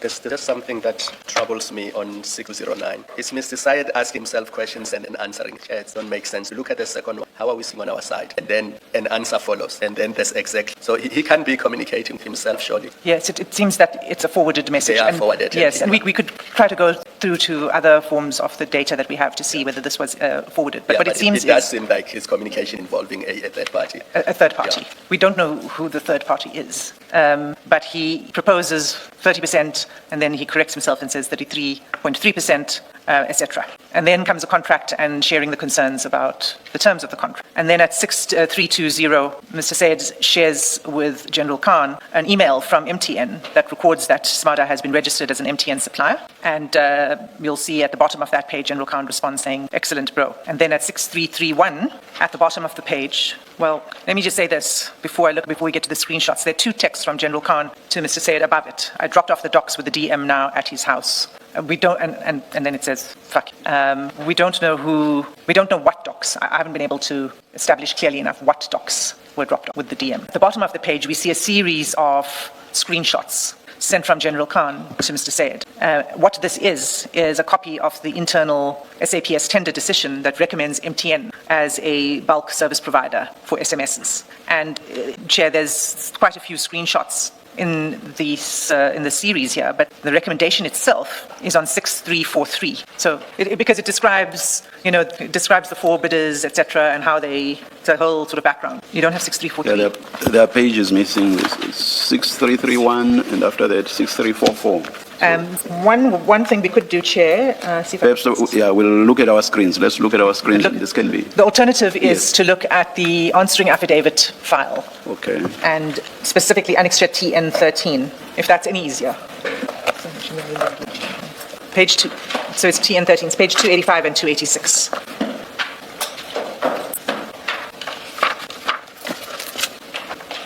So, Chair, you've got it. So you'll see at the last sentence basically is the most important. MTN that's the preferred provider for the provision of the bulk SMS system. It's signed and dated 23 August 2021. Just give a page reference for the transcript. You didn't mention this page that we are on. It's page 679 of file 2 of 2, answering affidavit, answering papers.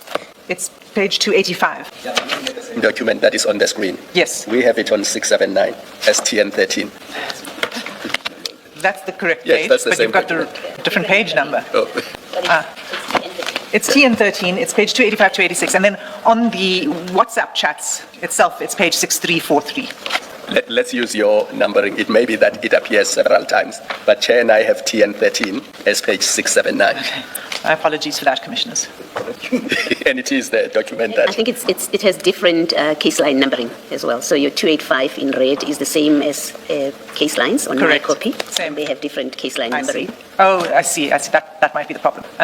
Chair, why don't I do this? On the WhatsApp chats, it's page 6343. And it's for ease of reading, I referred you to this bundle, but we can go with 6343 because that's the same on all of our versions. The point here is that 2 days after this is signed, it's forwarded by General Khan to Mr. Sayed. And at the end of the series of screenshots, he sends, please send to Josie and Pilot. And Mr. Sayed then says, can I form a group for us, Brew? And he says, yes. And this document is an internal SAPS document, clearly on its face. Yes. Thank you. This wouldn't have been shared with even if it were to be shared with the successful bidder, it wouldn't have been shared with some other corporate entity. For what reason? And one quick observation, the document had not done the rounds so that all the people who are supposed to sign and recommend. Yes, signed it. So it was still at proposal stage, it would appear at the recommendation stage. And various people still needed to sign and say whether they support the recommendation or not. Indeed so, Commissioner Khumalo.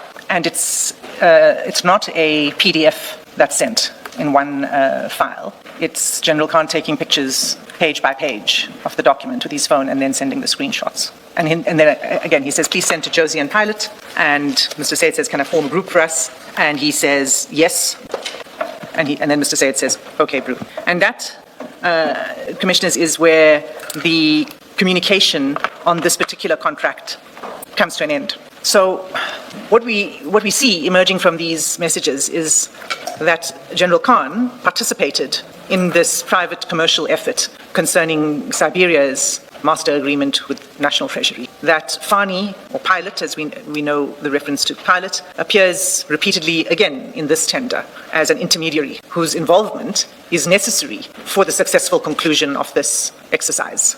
We see that General Khan facilitated or arranged meetings between Pilot and other members, including Mr. Sayed, and it seems this person who's the other partner in this venture, Josie, that General Khan seems to have transmitted, not seems to have, I mean, we can see from the documents here that he has transmitted information from General Fani and himself about internal SAPS communication. He sought CSD information that we saw earlier. And in fact, Commissioner Khumalo, that CSD information that was requested on Branded World seemed to be linked, it's either an entirely separate enterprise or it's linked to this enterprise on the Siberia contract. It's not clear which. But we see that General Khan asks for that kind of information and it's provided to him, which means he's helping to connect these parties to the procurement channels. We see the financial arrangement in which percentages and splits are discussed, and then the internal recommendation that is shared with Mr. Sayed. So those are the features of this set of chats. What happened after this, we're not aware. At the time of these chats, General Fani is now at the SAPS. No. This is in 2021. No, he's not yet at the SAPS because he only joined the SAPS on the 1st of August 2022. Okay. He's still Treasury at this point. He's still Treasury at this point. This contract we are dealing with, it's subsidiary to the master agreement from 2001. How do we link the two, the one that we are referring to and the earlier one, 2001? So the 2001 one was the master agreement. Master, yeah. And then there seem to have been several discussions between National Treasury and Siberia. But this is a massive project. And the rules engine was a complicated system of rolling out a logistics program for payroll deductions, etc., which extended over many, many years. So the master agreement is just shared with General Khan because it says this is the party that we want to look to do business with, Siberia, because they have an entryway into National Treasury for this massive system. We can play some part in that, in its ongoing implementation of the rules engine, and the part we can play is by facilitating access and putting MTN in contact with Siberia for bulk service provision of SMSs. And General Fani gets involved because the counterparty in the master agreement is National Treasury. That's right, because this is an agreement that is signed between the Office of the Accountant General and Siberia, and the main overseer of this whole process is National Treasury. So that's the second set of conversations that I wanted to cover that deal with tenders. But before I leave Mr. Sayed, he was not content with just these endeavors of securing contracts with the state. So there are one or two other areas in the chats where he asks for information. One such request, I seem to have the wrong bookmark, I'll have to come back to the one request that I was looking for. The second one is in relation to helicopters. So, Chair and Commissioners, if you look at page 6606, you'll see that on 13 April 2022, Mr. Sayed forwards to General Khan a series of pictures of helicopters. But before you look at all of them, you'll see 6606. So the second last message, the text where it says, he forwards a message from someone. It says, "Hi Mo, Ramadan Mubarak. Trust you have had a blessed time. Did you know SA Police are selling their helicopters? I'm sure you know the right guys to talk to. If you could get them at the right price, we could sell them." And then he forwards the pictures of the helicopters. And on page 6613, after the pictures of the helicopters, the message from General Khan is, "Salams bro, I will ask General Ritt." So we know now that General Ritt is the DivCom, he's in the procurement. This was before General Fani was in SAPS. And General Ritt, we looked at it a little bit earlier, if we could just get the page reference. In fact, if we look at that faulty TN13, on page 286, at least on mine and Commissioner Baloy's version, you'll see that in 2021, Lieutenant General Ritt was the Divisional Commissioner for Supply Chain Management. This is a position that General Fani... and then, again, still not enough. There's another approach on 14th June, and if the commissioners were to look at page 5982, on 14 June 2021, Mr. Sayed sends General Khan a message with saying the following: 1, nationwide network revitalization and optimization project. 2, deployment on cybersecurity solutions in 9 provinces. This is the one we are responding to now, and he gives the reference number. He follows that with the next message which says, "We'll chat tonight." And the next message, "We can partner with you on these 2 with collaboration with my current stakeholders. Budget is over 700 million on both. Thanks." Next message from Josie. So these are a set of messages that are forwarded from Josie. Mr. Sayed sends it on to General Khan, who responds, "Okay." And the reason, Commissioners, that I'm not going anywhere else in the chats further on these is because we don't really know what became of it. So what I'm trying to show here is that there are a couple of very detailed conversations with regard to some contracts, but it doesn't end there. There's a series of attempts and forwarded messages saying there's this opportunity here, there's that opportunity there. That's what it looks like to me, and that's what I'm presenting to the Commissioners from these little chats. There's the helicopters and then there's the cybersecurity. Isn't the further point, perhaps, that they seem to suggest or indicate General Khan's willingness to assist using his position in the SAPS? For example, the one where he said, "I'll speak to J. Reed or somebody." So he has access to people within SAPS that he's able to approach on behalf of a private entity or individual. That's the point. That is the Commissioner Baloy. And perhaps it's stronger than just assisting. He's in for himself as well, or he's in it for himself as well. I'm talking generally now even about the other attempts in relation to other contracts. That's correct, Chair. I mean, that's certainly how it appears. And specifically on those where there's a detailed interaction. And it's not a question of just, I'll make an introduction and I leave it at that, and I'm not engaging any further. It's continuous meetings. It's continuous back and forth with, every time there's a message from Mr. Sayed, "Please can you follow up with pilot, follow up with Gen 1, please can we set a meeting?" General Khan facilitates and says he's going to do so, and responds to say, "Yes, I meeting set for 2 p.m, or that kind of thing." So it's not a simple, I'll make an introduction and then it's up to you to do the rest. I mean, on the issue of helicopters, he says, "Get them at a good price, we will sell them." Well, I don't know who the "we" is. But it seems to be... We is not you or they, it's we. It's we. So just one more. If I can just go here. Again, it's just one message alone. It's page 5990. And at the bottom of that page, Mr. Sayed sends General Khan details of an IPID tender, bid number 02-2021/22, with a closing date of 2nd July 2021. So this is sent on 15 June 2021, the details of an IPID tender that has a closing date of 2 July 2021 for 66 guards. And just to close off on that security tender, on page 5994, on 17 June 2021, Mr. Sayed says, "Just heads up, Symantec is the current incumbent with the SAPS security tender. They are our biggest competitor right now. Thanks." Commissioners, just when I think I'm done with these, there's more. That's not all. If we go to page 5945, from the bottom of that page, there are a series of pictures and videos of warehouse premises. Can you play it, please? So, Commissioners, you'll see there's a series of pictures of warehouses, and then it's followed with a message which says, "We can rent to Treasury," and then there's a video attachment. You don't want us to see the pictures themselves because what we see here is scrambled. I'm not sure why. It's becoming scrambled on my end all of a sudden. Do you have a version? Don't. There's one 918. But perhaps We'll get- let's. Yeah, I wanted to say let's continue. But we'll get better copies. Yes. We know you say it's warehouses, and the important thing is that at 5947, there's then the text we can rent to Treasury, which I assume means we can lease to Treasury. Yes. Or rent And there's out, video attachments as well. Rent out to Treasury. Okay. Next one. Is it the same? Okay. So it's the same video that's twice in these chats. It goes on then with General Khan saying, looking good. On 5948, Mr. Said says there's 2 warehouses. Duplicate copy. General Khan says total square meters. He responds with the total warehouse square meterage of 1,600 plus office space and boardrooms. And then he says, can we meet you at 2? Golf, and then on my way back home now. And the conversation goes on from there.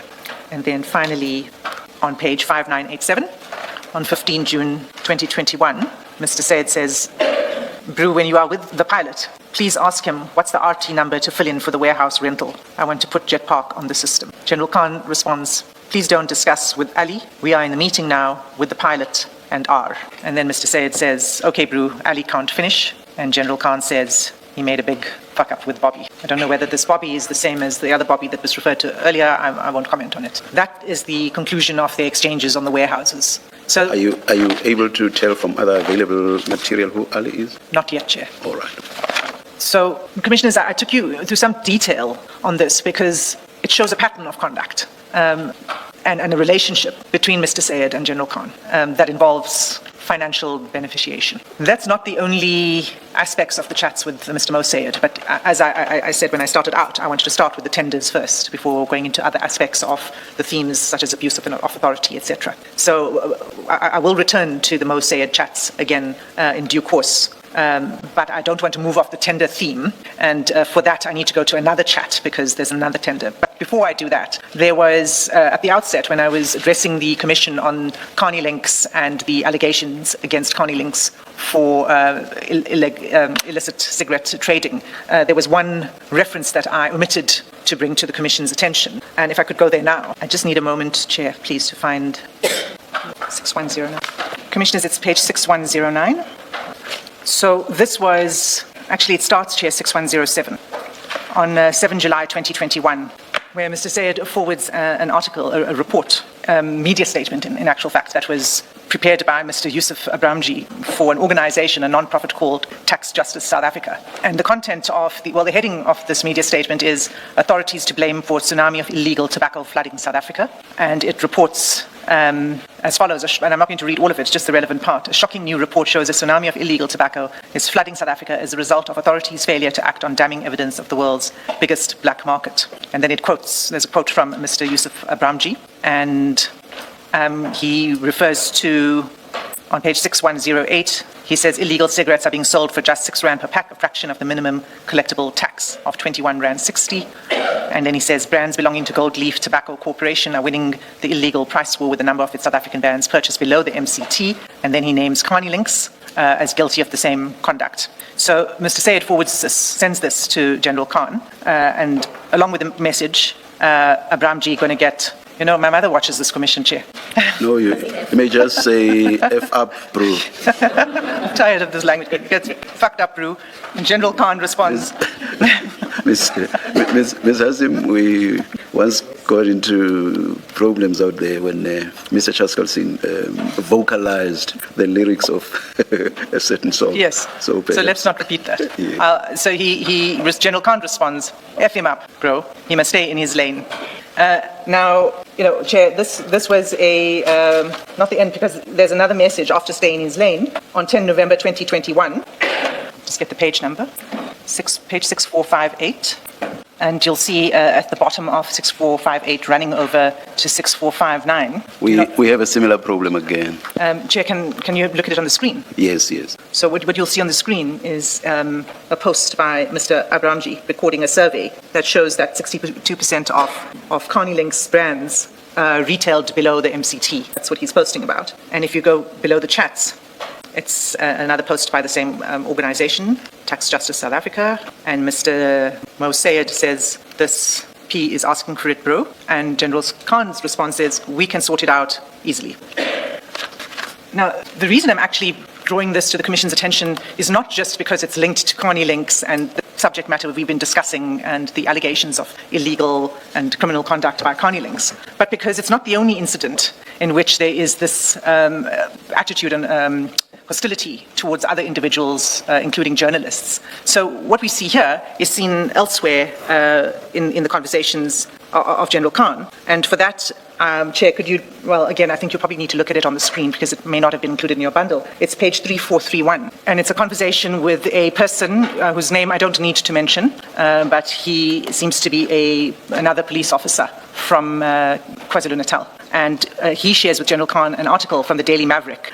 The headline of the article is SAPS PPE scandal, clash of top brass amid claims of massive corruption. And so what the article is alleging is that there are top cops who were tasked with investigating the then head of crime intelligence, Peter Jacobs, for tender fraud. The article is alleging that those top cops are themselves potentially guilty of tender fraud. So that's what the article is about. We don't need to open it and read it, unless the commissioners wish to. That's just a summary of the article I've provided. So that's sent to General Khan. General Khan says the following in response: morning, this journalist is a good friend of Jacobs and Vieri. And the response from the counterpart is, good morning, General, it's clear, as all the articles are written by a single journalist. And the next message, counter, needs to be activated on this journo.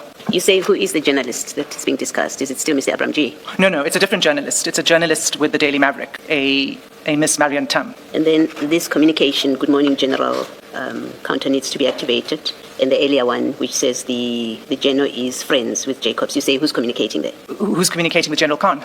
No, I want to know, are you saying, who's communicating with General Khan? Is it the person whose name you don't want to mention? Only because it would be unnecessary to mention the name. It's not really relevant to the reason that I'm bringing it to the Commission's attention. It's a person who is, I believe, a member of the SAPS. Just so that we understand.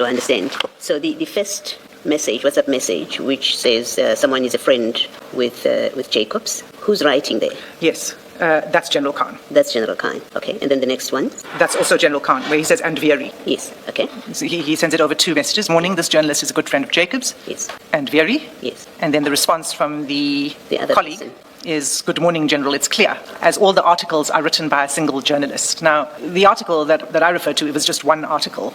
But obviously there are more articles on that theme. And the colleague with whom General Khan is speaking must have looked into it. And so said it's clear, as all the articles are written by a single journalist, counter needs to be activated on this journal. Understand, thank you. Hassim, what are we going to do with all the pages that you've referred us to that are not in our files? Should the attorneys not make a note of all of them and then make copies for us to be inserted into our files? I think that would be the best way to do it, Commissioner, because what you have is one massive bundle, as you're aware, and then what we've tried to fill it out for you. And when you are going through it in the weeks to come, you're going to want to go back to some of these pages. So we'll make a note, and the attorneys will supplement your bundle. Thank you. So I've referred to the page numbers now, so they should be easy to pull out. These, just for repetition's sake, it's 3432 and 3433. Commissioners, it's not, it's an abuse of authority, these kind of communications that are taking place here. But that's a theme on its own, and we will get to that probably on Monday.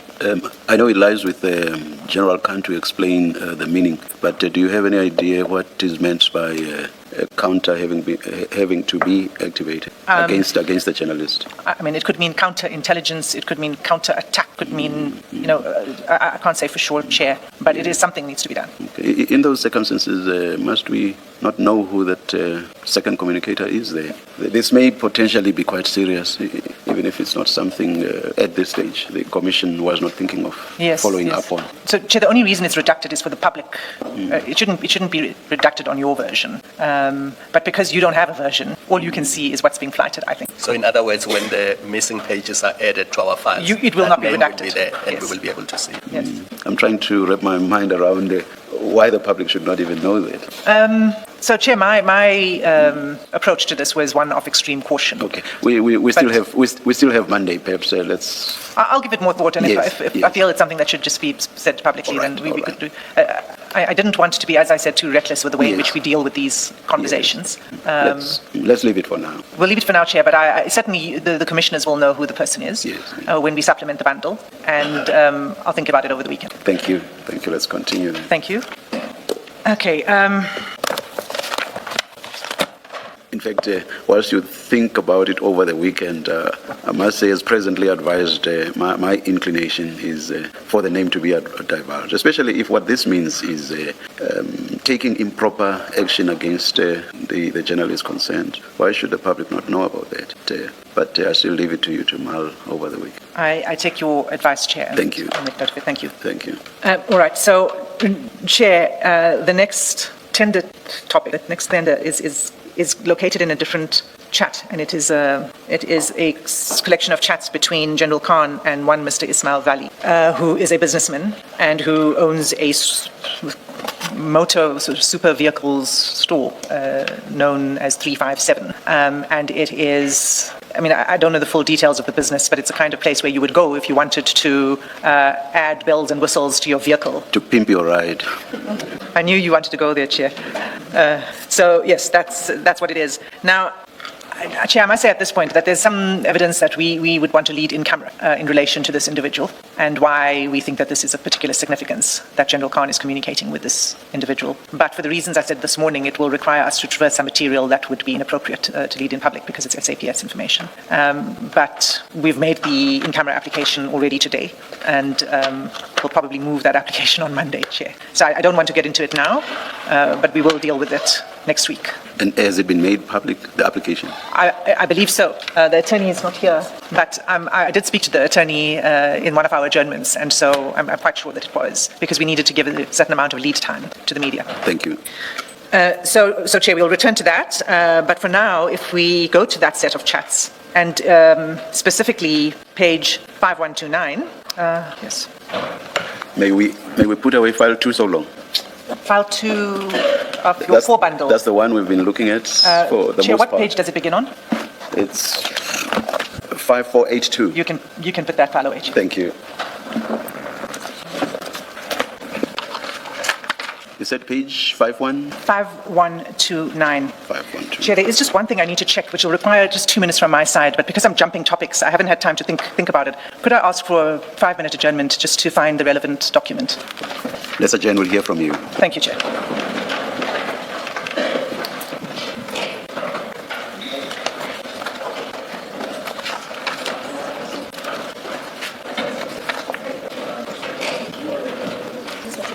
But I lost my notes, so I just want to... Please make sure your devices are quiet. Thank you. Thank you for the indulgence, Chair. You're welcome, Mr. Hassim. Chair, just before I start this topic, I want to, for the record, submit certain documents into evidence. We don't need to hand it up. It will be provided to you separately in your files, but for the record, I just want to say what they are. The first is CJC 363, and that is the medical report that we received from General Khan's legal representatives. The second is CJC 364, and that's the unredacted J88 form.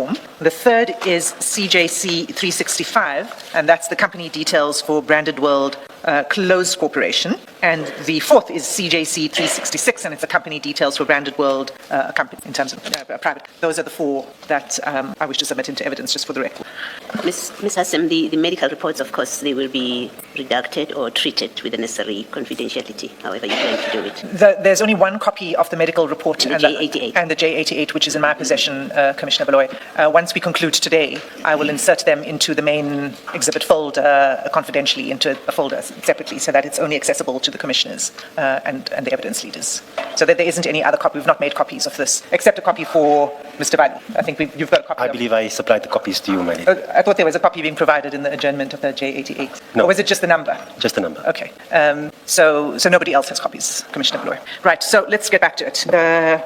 The next tender, Commissioners, and let me just give a brief overview of this. This is a tender, as I said, this is a conversation between General Khan and Mr. Ismail Valley. The tender concerns an automotive parts tender, number RT45, and there's extensive communications between the two that I'll be going through. And it's best to see it in these different phases, and it'll emerge as I go through. The first phase is sort of an early access and manipulation, attempt to manipulate specifications. So this is before the tender is even advertised, there's engagement. And then it goes into a second phase where inside information is shared when the tender goes live. And then there's a third phase where there are discussions involving financial interest. And then there's a final phase in the communications, which is what happens after the award after the contract is awarded, and particularly issues of pricing and that kind of thing. So if you just have that sort of in your mind, this progresses along these phases. This communication begins in April 2021 at page 5129, and it's on 14 April 2021 at 7:48 in the evening. General Khan sends a message saying, "We have a meeting tomorrow at 1 o'clock with the contact." Say 7:48, you mean 9:07? I'm sorry, it's 9:07 and 48 seconds.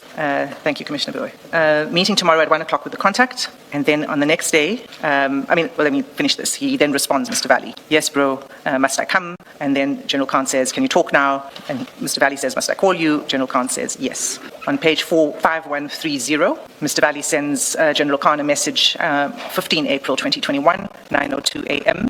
"We still on for 12 or so?" General Khan says, "Yes, bro." And then on 15 April 2021, now this should be in your bundle, I hope, because, Commissioners, this chat straddles two phones, the iPhone 8 and the iPhone 11. You might have noticed in your bundle that some pages are in a different format. The way the WhatsApp chats are depicted are in a different format. So, and because I'm going chronologically through this, the next conversation takes place on 15 April 2021, but on the other phone, and that's at page 1712. It should be in the same folder. Do you have it, Chair? 1712. So, sort of just over halfway down that page, chat number 6, there's a PDF document that's shared by General Khan with Mr. Valley. And that... You say this is from the iPhone 11, this format? The 8, iPhone 8. But the communication is between the same people. It's between the same people. See, But it's the same number on Mr. Valley's side, but it's a different phone on General Khan's side. So at chat number 6, you'll see he's sharing a PDF. That's in your annexure bundle at page 101. In the chat, you see it's marked RT4521 Special Conditions of Contract, version 3. This is General Khan. That's General Khan. Sending out. Okay. And the important part of that is version 3. And the actual annexure is page 101. So what's apparent from page 101 is it is what that attachment says it is, the special conditions of contract. It's for the supply and delivery of automotive parts and tools to the state for a period of 36 months. The closing date on the tender is 31 May 2021 at 11 o'clock. It's a transversal contract, and it is issued by National Treasury. What's significant about this, Commissioners, is that this is an internal document that is still in draft form. I pointed out that in the chat you can see it says V3 version 3. And if we look at the document itself, you'll see several places where there are drafting notes, so aspects where the terms are either highlighted or in a different color. And if I could just take you there to show you what those look like. The first is on page 109, and you'll see that the date for the bid information session, when that will be held, is in a draft form. It's a different color and it's highlighted, the yellow highlight. On page 110, the next page, clause 5.2.1, paragraph A, similarly there's a highlight for the BBE status level contributor, 1 to 8. On page 121, at clause 19.1.3, in draft form, the clause reads, the SAPS through a specific SAPS garage will submit a written or electronic order to ACTA, etc. On page 135, clause 33.2.5, the base index date is still in draft form and it doesn't have a specific day, it just says April 21. On page 136, clause 33.3.1, there are a number of yellow highlights you'll see throughout that clause. Similarly, on page 137, paragraph E. A substantial portion of that is, or rather has a yellow highlight. That's correct, Chair. And that's the last page on which there are drafts. But there are 6 pages in which there are significant clauses in which it's still in draft form and under consideration. This is shared. This is the document that is shared by General Khan with Mr. Valley. So it's a draft document. Now, on the next page, if we still stay in this iPhone 8, page 713, you'll see, so General Khan shares this document. There's an emoji that follows it, which I can't really make out. It seems like 2 hands in prayer. And then a message from General Khan to Mr. Valley, in which he says this O is on top of his game. And from that, I surmise that this PDF document was shared with Mr. Khan by somebody else in Treasury. And I believe it is Molefe Fani, and we'll see his name come up in the context of this tender as we go on. So he says this O is on top of his game. Mr. Valley thanks him for sending the document.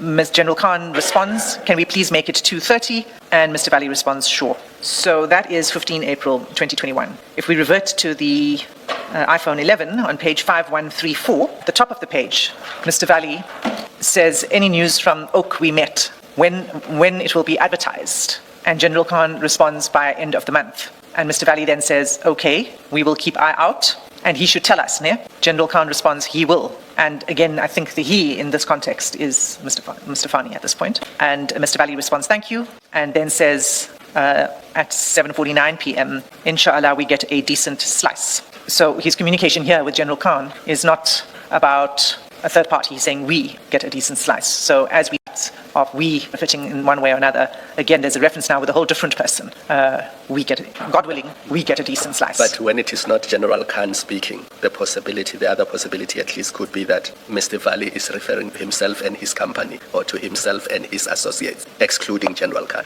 Because when General Khan is speaking and he says we, clearly that includes him. Yes. But when a third party says we, it does not necessarily follow that it includes General Khan. Yes, that's right, Commissioner Kamalo, but we should not just look at these chats in isolation, each chat. So in context, and as we go through this, we'll see that there's more communications between the two, which suggests that there is some benefit. Does what follows, I don't know how to pronounce it, the AMENN, does that shed any light? What does it mean in the context of what's being said? So it means amen. It's Amin. So when he's... So it means the same thing God as willing, the amen with one E, because here is double E. Oh, right. Thank you. Same meaning. And it's a direct response to the God willing, which is the translation of inshallah. Thank you. God willing, amen. Commissioners, that was 21 April 2021. The communication continues on the 23rd of April 21, but we need to go back again to 1714. It's on the other phone, where at 11:14:26 in the morning, General Khan sends a message that says, and this is forwarded, it says, Dear Gen, RT45 will be advertised soon, just to give you a heads up. So if you recall, the earlier conversation was, any news when it'll be advertised, he should let us know. And General Khan says, yes, he will. And now this is a message that comes to General Khan, which General Khan then forwards on to Mr. Valley. And the message says that the tender will be advertised soon, just to give you a heads up. And Mr. Valley responds, Alhamdulillah. Then on the 3rd of May 2021, on page 1721, at chat number 7, Mr. Valley, chat number 7, it's at the bottom of the page. He says, can our guy change something on spec to remove that multiple suppliers for one province? 11.1.3 under special conditions. Better if one supplier per region. And the 11.1.3 that is being referred to here is 11.1.3 of the special conditions of contract that we were looking at a moment ago, which says to award to more than one contractor per province. So here what Mr. Valley is saying is, it would be better for him if it's just one supplier. And can General Khan influence our guy, who provided the draft contract, to change the specifications? General Khan responds to that, saying, I think it's late to change the specifications now. And this is on page 1722, pardon me, over the page. He says, I think it's late to change the specification now. Let me try. And Ismail Valley says, okay, NP, Bru, meaning okay, no problem. On page 1724, Mr. Valley asks, on chat number 6, and this is on 6 May 2021, any news from our guy? And General Khan responds, not yet. And over the page 1725, I will remind him tomorrow. So that's 6 May 2021. On the 10th of May 2021, and now we go back to the 11, it's page 5144, it's 5142. And Mr. Valley says, please chase our guy a little today about date they're advertising. So follow up again with our guy regarding the date. You'll see, Commissioners... what is it about this page that tells you that we are still talking about the same tender? It's the time period. It's the timeline. So the previous conversation was on 5 May. Any news from our guy? And the response, not yet, I'll remind him tomorrow. Then comes this in the timeline. It's just a few days later saying, please chase our guy about date they're advertising. So when you look at all of them in the timeline, what they're talking about being advertised is the bid. Is the bid. What he has so far is the draft. And he's preparing himself to make a submission and to apply, but they want to make sure that they get in on time on the bid, and that's where. And just, Chair, because although I'm going through these specific chats and we are going to come back to different aspects, I'll just point out to you that on the same page, the vehicle, the fancy vehicle that General Khan posts pictures of and says to Mr. Valley, it's looking sharp. He says, thank you, bro, it's looking sharp. JZK, bro, it's looking sharp. Looks boss, etc. And we're going to see this again elsewhere in the chats. It's where General Khan sends his vehicles to Mr. Valley for it to be pumped. So this message was, the police chase our guy Little today was at 7:30 a.m. And then on the same day, if we go to page 1729, so on the same day, but now at 8:28 p.m., Mr. Valley follows up. Bro, did you manage to chat to the guy? And General Khan responds, yes, he will let me know he was in meetings today. And if we just scroll down to page 1730, the very next day, that's 11 May 2021, at 5:09 p.m., Mr. Valley says, Salam's updated tenders. I think what he's referring to here is he's looked at the tender advertisements that have come out. And he says, Salam's updated tenders, still nothing on RT45. So he's had a look, but there's still nothing on the RT45 contract. The response from General Khan is, I will try to call our man now. That's reply from Mr. Valley is, thank you. The reply is JZKL, translates into thank you. General Khan then says it will be out any day, approved for publication. Check treasury.gov.za. And Mr. Valley says, we'll keep looking. And then General Khan responds, I'll tell when up. On page 1731, Mr. Valley says, we need this. Market is slow. So that's 11 May 2021. Now, what's important here is where General Khan says, it will be approved. This is on 11 May for publication. It was approved for publication yesterday. Check the website. I'll tell when up. What I would like to do now is cross-reference this with the chat between General Khan and Mr. Fani. And for that, Commissioners, you need to go to page 2192. And you'll see there the conversation now is between General Khan and Fani Molefe and Mr. Molefe's phone number. And in the middle of the page, he says to General Khan, it will be out any day, approved for publication yesterday. Check treasury.gov.za. I'll tell when up. And General Khan responds, thanks, sir. And then he goes on, we will catch up soon. See you at 2:30, same place as previous meeting. Now, those series of messages were the same messages that we saw just a moment ago. So he forwarded this from Molefe Fani to Mr. Valley to say that it'll be out yesterday. It was approved yesterday, it'll be out soon. So this now, Chair and Commissioners, is the most direct link. We've seen already Mr. Fani Molefe come up with a separate person, with Mr. Mosaid on several other tenders. And we saw the exchange of the contact cards and the email address. And now what we see is a direct communication between General Khan and Mr. Molefe. The next page reference is 5164. And at the bottom of 5164, Commissioners, and again, I don't know how it looks on your side, but it's split. There's a screenshot that's split over the two pages. Which is not legible. Is it not legible on your side? Okay, so just for the attorney's note, page 5164 and page 5165 need to be reproduced for the Commissioner's bundles. I think it's more the size of the print. Yes, so if you have the electronic version in front of you, and I can zoom in to it, can you do that? What you see... Now it's readable. I think it's readable now. You can see the one in the middle says supply and delivery of automotive parts and tools to the state for a period of 36 months. The youngest eyes amongst them, Commissioners. Type of bid, request for proposal, and then it continues. That's it, Commissioner Commander. So it's a screenshot of tenders, several tenders being issued, but what's included in here is the automotive parts tender. So this is the Treasury portal of all the tenders? Yes. And Mr. Valley sends it to General Khan to alert him to it. As he says in his next message, he says, it's on, bro. And General Khan responds, excellent. So that's 21 May 2021. On 25 May 2021, and for this we need to go to page 1741 because it's now on the other phone. 1741. And it's a page that we had looked at before, but I didn't go there because we needed to see the other messages in context first. What Mr. Valley says here is, can we meet chat number 4, can we meet your guy next week for lunch, bro? And then he suggests where to meet, the fishmonger in Ilovo, and he says it's hidden liquor. General Khan says, okay. And then the next message, chat number 8, is where Mr. Valley says why he wants to meet, and he says, want to ask how to price. And General Khan follows it with an emoji, this face with the sunglasses. Some might interpret that as cool. And then the next chat, page 1742, chat number 2, Mr. Valley says, because last time we did the honest thing and we got F. And chat number 3, bro, you must know I really appreciate what you're doing for me, and I'll honor your name and this deal till I die. So that's 25 May 2021. And the question about wanting to know how to price, when I ask how to price, I believe is how to price for this tender. Then the next day, 26 May 2021, that's on page 5187. Sorry, I thought on 1743, chat 5, where they say Salam's brother confirmed for 14:30 today, same place. Is that not the meeting they were referring to, the previous day? Yes, it is. In fact, yes, I'm going to come back there, I think. Right, I'm coming back there. You just skipped ahead. It's on the 28th of May. So I'm just trying to go day by day for now. So We don't have 5187. You said 87, right? 5187. Yeah, we don't have that. Can we flight it, please? And can we make a note to include 5187 in the witness bundle? Please continue, please. Is it up on your screens? Yes, it is. So you'll see on that page, about halfway down, General Khan says, "Salams, bro. Can we meet our guy on Friday at 2? And Mr. Valley responds, "Wassalam, G, blood." G meaning yes in Gujarati. And Mr. General Khan responds, "Houghton." And Mr. Valley responds, "G, bro." And General Khan responds, "Okay." So that's on the 26th of May. I'm going to make a small diversion here.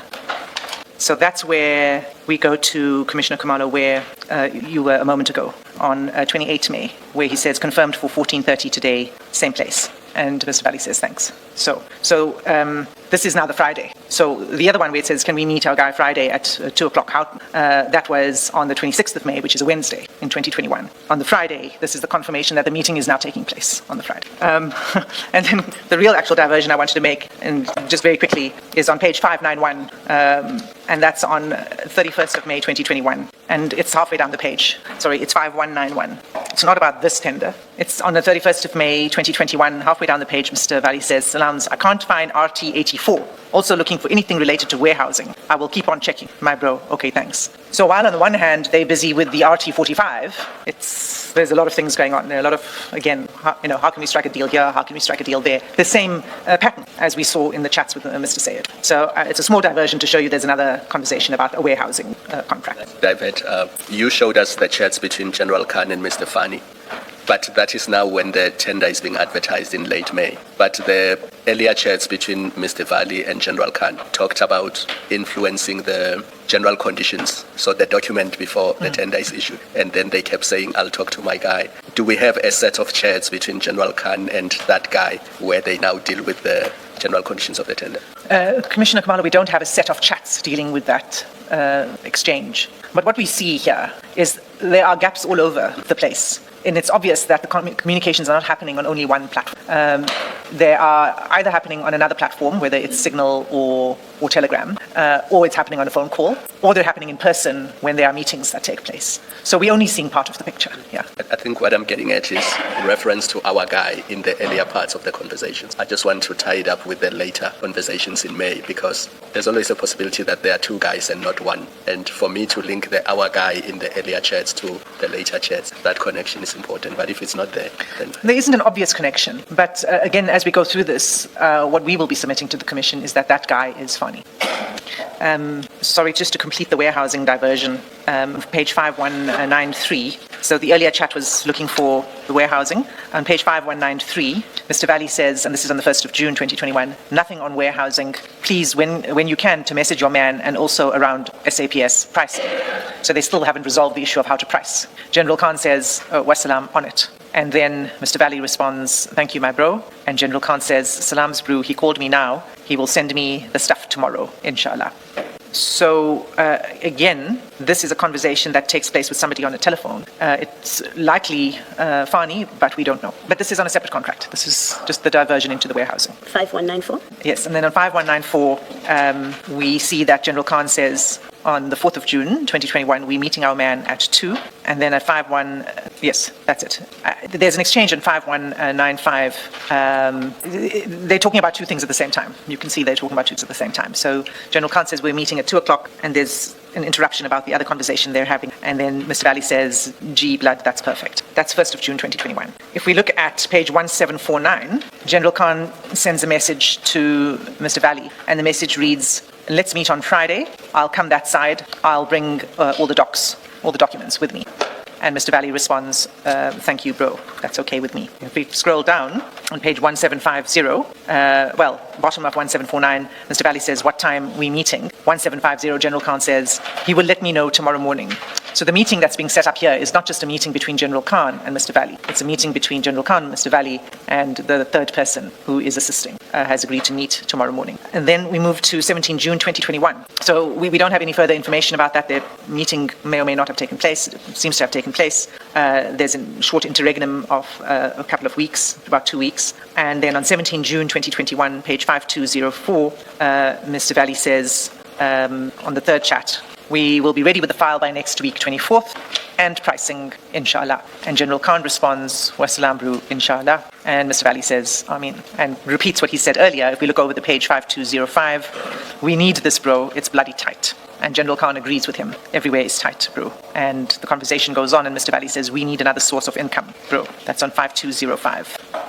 And then again, I need to make a small diversion, page 5212, because the auto parts tender is clearly not enough. There's a screenshot that is shared by Mr. Valley to General Khan, and this will need to be zoomed in. And you'll see that it is a screenshot of more tenders. And one of the tenders is a PPE tender. You say this is a screenshot from it. Again, you say from the Treasury Same portal. And it's the second from the bottom for disinfection, sanitization, and deep cleaning of all municipal offices, warehouses, etc. So he shares the screenshot with General Khan, and he says, bro, dispensers we can do. And last one we can do, and it says sensitization, but I think what he meant was sanitization. General Khan responds, Slums, bro, I will speak to Fani. And Mr. Valley responds, thank you. We're already doing small, again, sensitization, but he means sanitization, small sanitization monthly at SAPS. So that's just another diversion from the main contract, which really is the big money contract, which is the auto parts. But we saw the warehousing, now we see PPE. Chair, I see it's 3 minutes past 4. I'm in your hands. Let's adjourn and resume at 9:30 on Monday. Thank you, Chair. Let's adjourn.